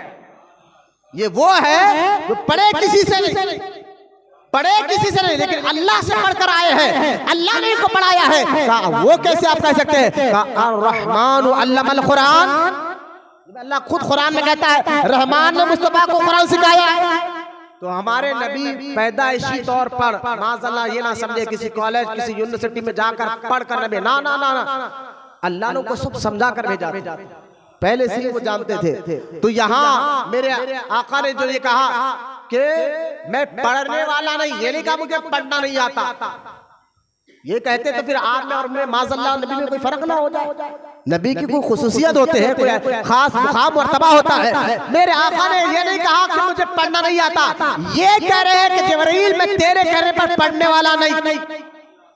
तू कहे तो मैं क्यों पढ़ूं, मैं पढ़ने वाला नहीं। फिर जिब्रील ने सीने को लगा, फिर कहा इक़रा, कहा मैं पढ़ने वाला नहीं। फिर सीने से लगा, फिर कहा पढ़िए इक़रा, कहा मैं पढ़ने वाला नहीं। जिब्रील कहते या अल्लाह ये पढ़ते नहीं है। तो अल्लाह ने कहा जिब्रील मेरा नाम लेके पढ़ा, मेरा नाम लेकर कहा तो इक़रा बिस्मि रब्बिकल्लज़ी ख़लक़, कहा हबीब पढ़िए उस रब के नाम से जिसने सारी कायनात को पैदा फरमाया। तो अब अल्लाह के रसूल ने कहा अच्छा रब कह रहा है पढ़ो, अब मैं पढ़ता हूं। खैर ये इस आयत पर भी हम काफी तकरीर कर सकते हैं। अब जब ये कैफियत हुई मुस्तफ़ा करीम पर जो है, जब वही का पहला वही की कैफियत जो होती है, जो अल्लाह का कलाम लेकर आते हैं वही, उसकी जो मिजाज, उसकी जो कैफियत होती है, उसका जो मामला होता है, भाई अल्लाह का कलाम मुस्तफ़ा करीम के सीने पे उतर रहा है, उसकी कैफियत से मेरे और आपके नबी के जिस्म पर कपकपी तारी हो।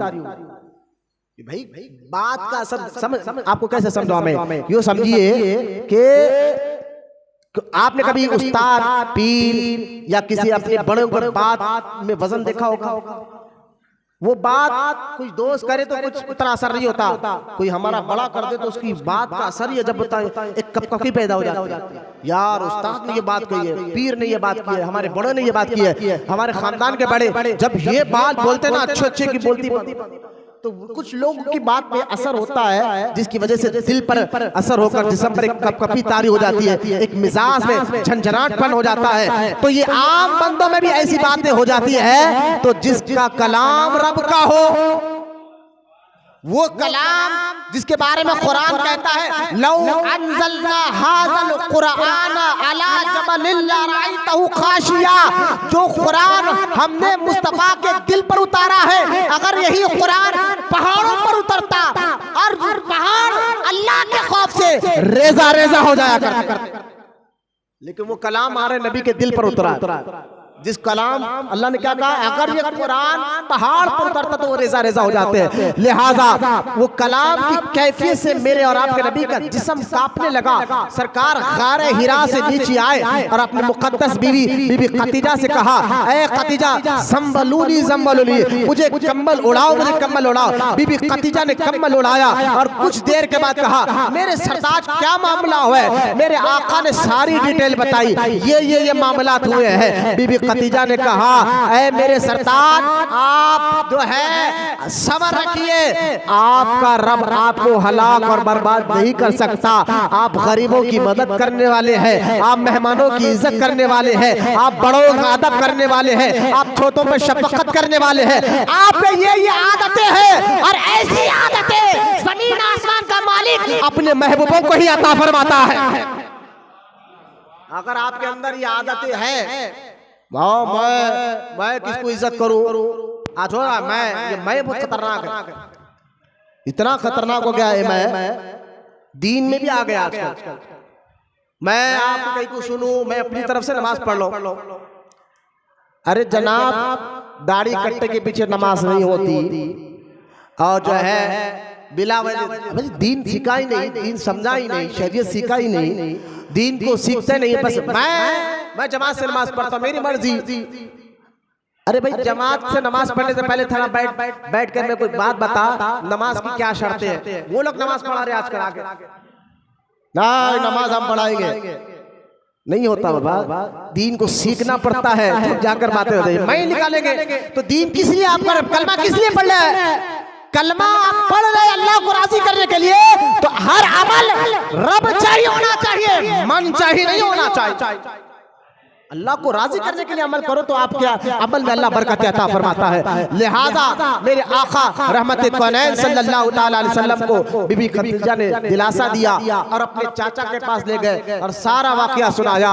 तो जिब्रील वो बीबी खदीजा के चाचा ने हुजूर को देखकर कहा, वरक़ा बिन नौफल जो बड़े बूढ़े हो चुके थे, आँख खोलकर कहा वो तुम ही हो जिसका जिक्र नबी कुरान तौरात में आया है, ज़बूर में आया है। वो सिफत यही है, ऐ मोहम्मद मुबारक हो जो फरिश्ता तुम्हारे पास आया है, उसको जिब्रील कहा जाता है।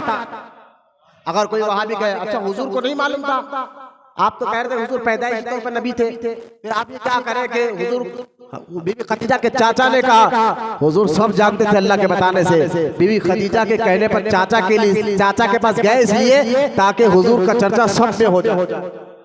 गए, इसलिए बहुत सी हिकमतें होती है। अब बीबी खदीजा से आप रुखसत लेकर कई कई महीनों अल्लाह की इबादत उसी पहाड़ पर बैठते थे। आप सुने, जिसने गारे हीरा उमरा क्या, ए नबी बाबा नीना री बेटा दुरूद शरीफ अल्लाहुम्मा सल्ली अला सय्यिदना मुहम्मद बाद रिजद वल करमानी। अच्छा, एक मसला याद रखें, दीन सिखा रहा हूँ, दीन मेरी तरफ से। अगर टेका लेकर बैठे, नींद का झटका लगा तो वजू टूट जाता है। टेका लेकर बैठे, नींद का एक झटका भी लगा तो वजू टूट जाता है। बगैर टेका लेकर बैठे नींद का झटका तो वजू नहीं टूटता। लेकिन तवज्जो से, ये हमारे सुस्ती काहली की वजह से आप बहुत सी चीज़ें, सुस्ती काहली से मेरे और आपके नबी भी अल्लाह से पनाह मांगते थे, या अल्लाह मुझे सुस्ती और काहली से तेरी पनाह में।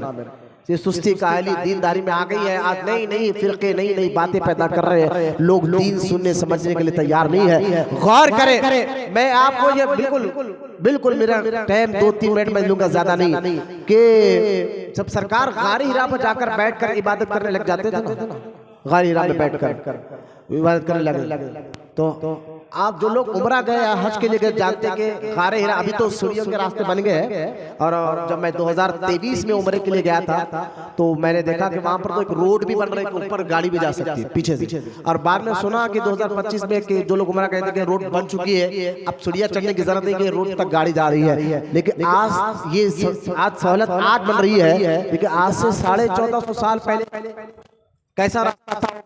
नौजवानों को हमने देखा चढ़ते चढ़ते, मैंने खुद भी पैदल चढ़ा, मेरे साथ कई बच्चे थे, कुछ शागिर्द थे, कुछ मरीज थे। जब हम चढ़ रहे थे तो थोड़ी दूर चलते बैठ जाते, थोड़ी दूर चलते बैठ जाते, वो हाल था। आने के आज सीढ़ियां बनी हुई है, रास्ता बना हुआ है। 1400 साल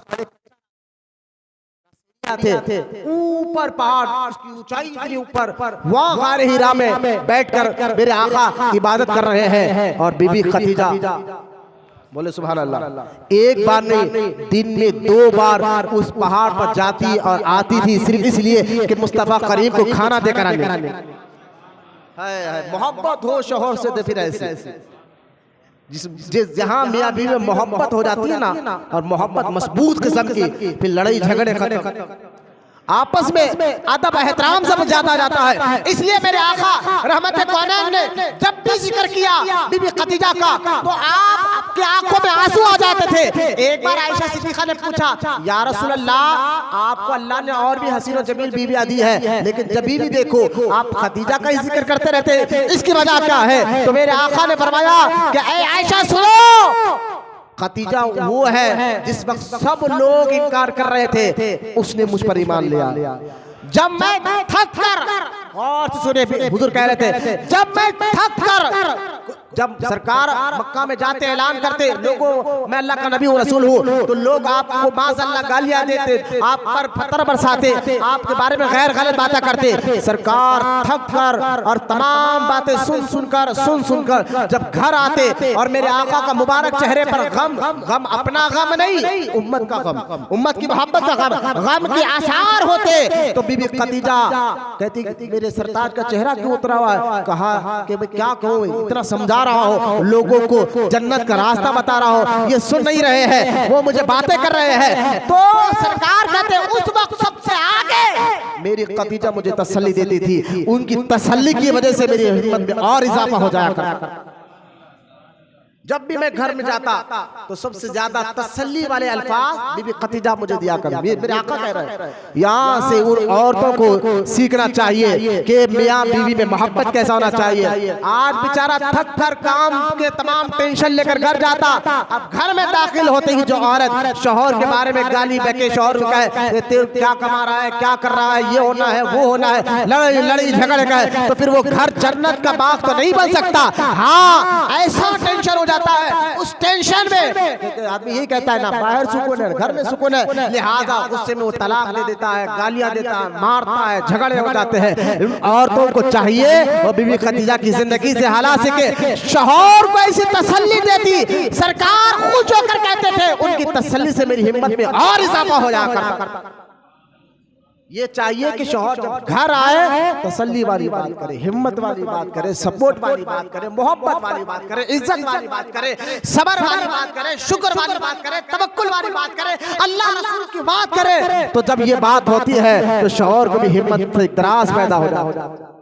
तो खैर बीबी खदीजा का जिक्र इसलिए हुजूर याद करते थे। तो बीबी खदीजा उस पहाड़ पर दिन में 2 मरतबा, सोचिए आज भी नौजवान चढ़े तो उसकी हालत भी हो जाए, दिन में 2 मरतबा मेरे नबी को खाना देने के लिए जाया करती थी। एक बार भी खदीजा पहाड़ पर चढ़े, कच्चा रास्ता जहर में लाइए, उस दौर का 1400 साल पहले का रास्ता। उस कच्चे रास्ते से बीबी खदीजातुल कुबरा रजी अल्लाह ताला अन्हा अपने सरताज यानी अल्लाह के नबी अलैहिस्सलाम को खाना देने के लिए जब पहाड़ पर चढ़ रही है, अचानक जिब्रील अलैहिस्सलाम हुजूर की बारगाह में आके कहते हैं, या रसूल अल्लाह, अल्लाह आपको सलाम कह रहा है, अभी कुछ ही देर में खदीजा आने वाली है और खदीजा की खिदमत और ये मोहब्बत, ये आदत, ये मिजाज को देखकर अल्लाह से ऐसा राजी हो गया है, खदीजा से ऐसा राजी हो गया है कि अल्लाह कहता है, जिब्रील जा मेरे मुस्तफा को भी मेरा सलाम कहे और खदीजा को भी मेरा सलाम कहना। सोचिए आप, सही बुखारी और मुस्लिम की मुत्तफक अलैह हदीस पाक है, अल्लाह ने बीबी खदीजा को सलाम भेजा। बोलो ना सुभान अल्लाह। क्या जाओ खिदमत थी। तो ये दीन से मोहब्बत और सबसे पहले ईमान लाने में जो है वो आप औरतों में पहले नंबर 1 है बीबी खदीजातुल कुबरा, जिसने अल्लाह पर ईमान लाया, रसूल पर ईमान लाया और मुस्तफा करीम के पीछे नमाज पढ़ने वाली पहली यही बीबी खदीजा है। जब मुस्तफा करीम ने देखा दीन के काम में लगे, सारा माल अपने शौहर की खिदमत में देकर कहा, आप टेंशन न ला ले, जो काम रहा है करे, दीन की खिदमत को आगे बढ़ाइए। सारा माल अपना जमा पूंजी जो है मुस्तफा करीम के कदमों में डालने वाले का नाम बीबी खदीजा।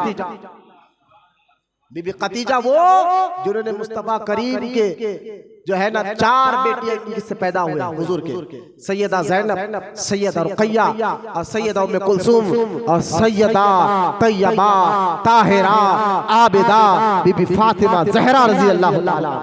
ये 4 बेटियां भी इन्हीं से और 2 बेटे भी आपके बारे में रिवायत में आता है। अल-गरज़ शौहर की सारी जिंदगी खिदमत गुजारते वक्त खत्म हो गया और इमाम यहाँ तक हर दुख में, हर तकलीफ में हुजूर फरमाते जब तक मेरे साथ 2 लोग खड़े थे ना, कोई तकलीफ जो मुशरिकीन मुझे देते थे असर नहीं करती थी। जब ये दोनों एक एक करके चले गए तो बस मुझे बहुत दिल में खौफ और तकलीफ से पैदा होने लगी। कहा हुजूर 2 कौन लोग हैं जो हमेशा आपकी तसल्ली, आपकी हिम्मत के लिए खड़े थे। कहा एक मेरे चाचा अबू तालिब और दूसरा मेरी बीबी खदीजातुल कुबरा रज़ी अल्लाह ताला। अरे इस्लाम जब शुरू फैल रहा था उस वक्त की तकलीफें पढ़ो तो आपको समझ आएगा कौन है बीबी खदीजा, जिन्होंने सारा माल दीन के खातिर कुर्बान किया। कौन है बीबी खदीजा जो इश्क रसूल, अल्लाह उसके रसूल की मोहब्बत में अपने आप को फना कर लिया था। कौन है बीबी खदीजा जिनका जिक्र मेरे आका करते आंखों से आंसू जारी हो जाते। कौन है बीबी खदीजा जिनके सरकार की मुकद्दस बेटियां इन्हीं से पैदा हुई है। कौन है बीबी खदीजा जिनको अल्लाह ने सलाम भेजा। अच्छा आपकी सहेली है ना, आपकी सहेली, ये बात सुना कर इंशाल्लाह हम सुन्नत के लिए खड़े हो जाएंगे। नफीसा जो आपने जिक्र किया था शुरू इबादत, वो हमेशा आपके साथ रहती थी, लेकिन जब ये ईमान ला लिया तो ये दूर हो गई। एक दिन बड़ी बीमार थी बीबी खदीजा, तो आपकी सहेली को मक्के के मुशरिकीन ने कहा अब तो भी इस बीमारी का बहाना देकर जरा इनका अकीदा खराब करो। नफीसा गई, देखा जिनके घर में नौकर चाकर, भाई अरब की मलिका थी ना, आज एक चटाई पर लेटी हुई है और एक चिराग जल रहा है और बीमार है, लागार है, न कोई नौकर है न चाकर है। अब नफीसा करीब गई, कहा नफीसा बीबी खदीजा को देखकर कहती है कि हाल क्या हो गया खदीजा तुम्हारा। अभी ईमान नहीं लाई थी नफीसा, हाल क्या हो गया है तुम्हारा। एक वक्त था तुम अरब की मलिका, तुम्हारे पास नौकरी की कमी नहीं, पैसे की कमी नहीं, आज तुम्हारे घर में एक चिराग जल रहा है, एक चटाई पे तुम लेटी हुई हो, बीमारी का ये हाल है कि डॉक्टर से पैसे खर्च करने का नहीं है। ये सब जिस कलमे पढ़ने की वजह से हुई है, इनको नबी मानने की वजह से हुई है। लिहाजा अब भी वक्त है, अरब के लोग चाहते हैं कि अब भी तुम कलमा छोड़ो, मुस्तफा का दामन छोड़ो और छोड़कर जो है ये अब मान लो तुम्हारी इज्जत, तुम्हारे पैसा बहुत कुछ फिर आ सकता है। बीबी खदीजा बीमार थी, इतनी बीमार थी, लागार थी, उठने तक नहीं आ रहा था। नफीसा ने आकर जब ये बातें चुप हो गया की कहा जिसका कलमा पढ़ो उनकी वजह से परेशान हो गई हो, उनकी वजह से अरब तुम्हें सताते हैं, मुशरिक तुम्हें सताते हैं, छोड़ो इनका कलमा पढ़ना, दीन छोड़ो। समझ रहे हैं बात? ऐसा इम्तिहान होता है आज भी। नमाज पढ़कर क्या पैदा हो रहा, कलमा पढ़कर क्या पैदा हो रहा, रोजा रखकर क्या परेशानियां कहां हट रही है, तकलीफें कहां हट रही है। नहीं, खदीजातुल कुबरा ने क़यामत तक के मुसलमानों को बताया तवक्कुल अल्लाह रसूल पर यकीन रखना है तो कैसे रखे। खदीजातुल कुबरा ने कहा, सारी बातें सुनकर कहा, नफीसा कमजोर तो बहुत, लागार तो बहुत हो, थोड़ा एक काम कर, सपोर्ट लेकर मुझे उठा कर बिठा। उठकर बैठने नहीं ऐसी लागार है, लेकिन सपोर्ट लेकर बिठा। नफीसा समझ रहे अब मेरी बात तो समझ में आ गई होगी। अब उठकर बिठाया तो बीबी खदीजा ने कहा, ऐ नफीसा तू क्या कह रही थी कि उनकी वजह से ये सारे प्रॉब्लम आ रहे हैं, दीन कबूल करने की वजह से ये सारे मामले आ रहे हैं। सुन नफीसा, अगर अल्लाह मुझे एक नहीं 1000 जाने दे दे या 1000 मर्तबा अमीर बना दे, सारी जाने और सारा पैसा मुस्तफा के खदमों पे आप भी कुर्बान करने के लिए तैयार हो। मोहब्बत अल्लाह से ऐसी होना चाहिए, दीन से ऐसी होना चाहिए, रसूल से होना चाहिए। ये है बीबी खदीजातुल कुबरा रज़ी अल्लाह ताला अन्हा, जिनके बारे में सरकार कहते जब तक हयात थी मुझे बड़ी हिम्मत थी, लिहाजा आपकी उम्र 65 साल हुई, 10 रमजान मुबारक को आप जन्नत मक्कातुल मुकर्रमा में आपका इंतकाल हुआ। उस वक्त अभी जनाजा नमाज पढ़ने का हुक्म नहीं आया था अल्लाह की जानिब से, इसलिए सरकार ने मक्कातुल मुकर्रमा का मशहूर कब्रिस्तान जन्नतुल माला जहां मुकाम हुजूम है वहां पर खबर को तैयार किया। मुस्तफा रहमत ने उस खबर में पहले लेटे, बरकत के लिए दुआएं की, उसके बाद अपनी हाथों से वहां तदफीन किया। आज भी आपका मज़ार मुबारक जो है बीबी खदीजातुल कुबरा रज़ी अल्लाह ताला अन्हा का मज़ार मुबारक आज भी मक्कातुल मुकर्रमा में जन्नतुल माला के में मुकाम हुजूम में आज भी मौजूद है। अल्लाह उनकी मज़ार पर करोड़ों रहमतें नाजिल फरमाए। उनका ईमान और अकीदा दीन को अल्लाह पर रसूल पर शुरुआत में जो कलमा पढ़कर और इस्तिकामत का पहाड़ बनकर बताया है, आज के मुसलमानों को उनकी जिंदगी से सीखना है। कुछ भी हो जाए दीन से कोई गद्दारी यानी माज़अल्लाह गद्दारी से मतलब दीन से दूरी नहीं, दीन पर मजबूती कायम रहे, अल्लाह रसूल से मोहब्बत मजबूती से रखे। इंशाअल्लाह अल्लाह इज्जत आप ही को अता फरमाएगा, तरक्की आप ही को अता फरमाएगा। ये सबक इनकी जिंदगी से मिलता है। अल्लाह की बारगाह में दुआ है अल्लाह हम तमाम को कहने सुनने से ज्यादा अमल की तौफीक अता फरमाए। अल्लाह ताला हमें सच्चा आशिक रसूल बनाए। अल्लाह ताला क़यामत तक हमारी नस्लों में आशिक रसूलों को पैदा फरमाए। वमा अलैना इल्लल बलाग वल्हम्दुलिल्लाहि रब्बिल आलमीन।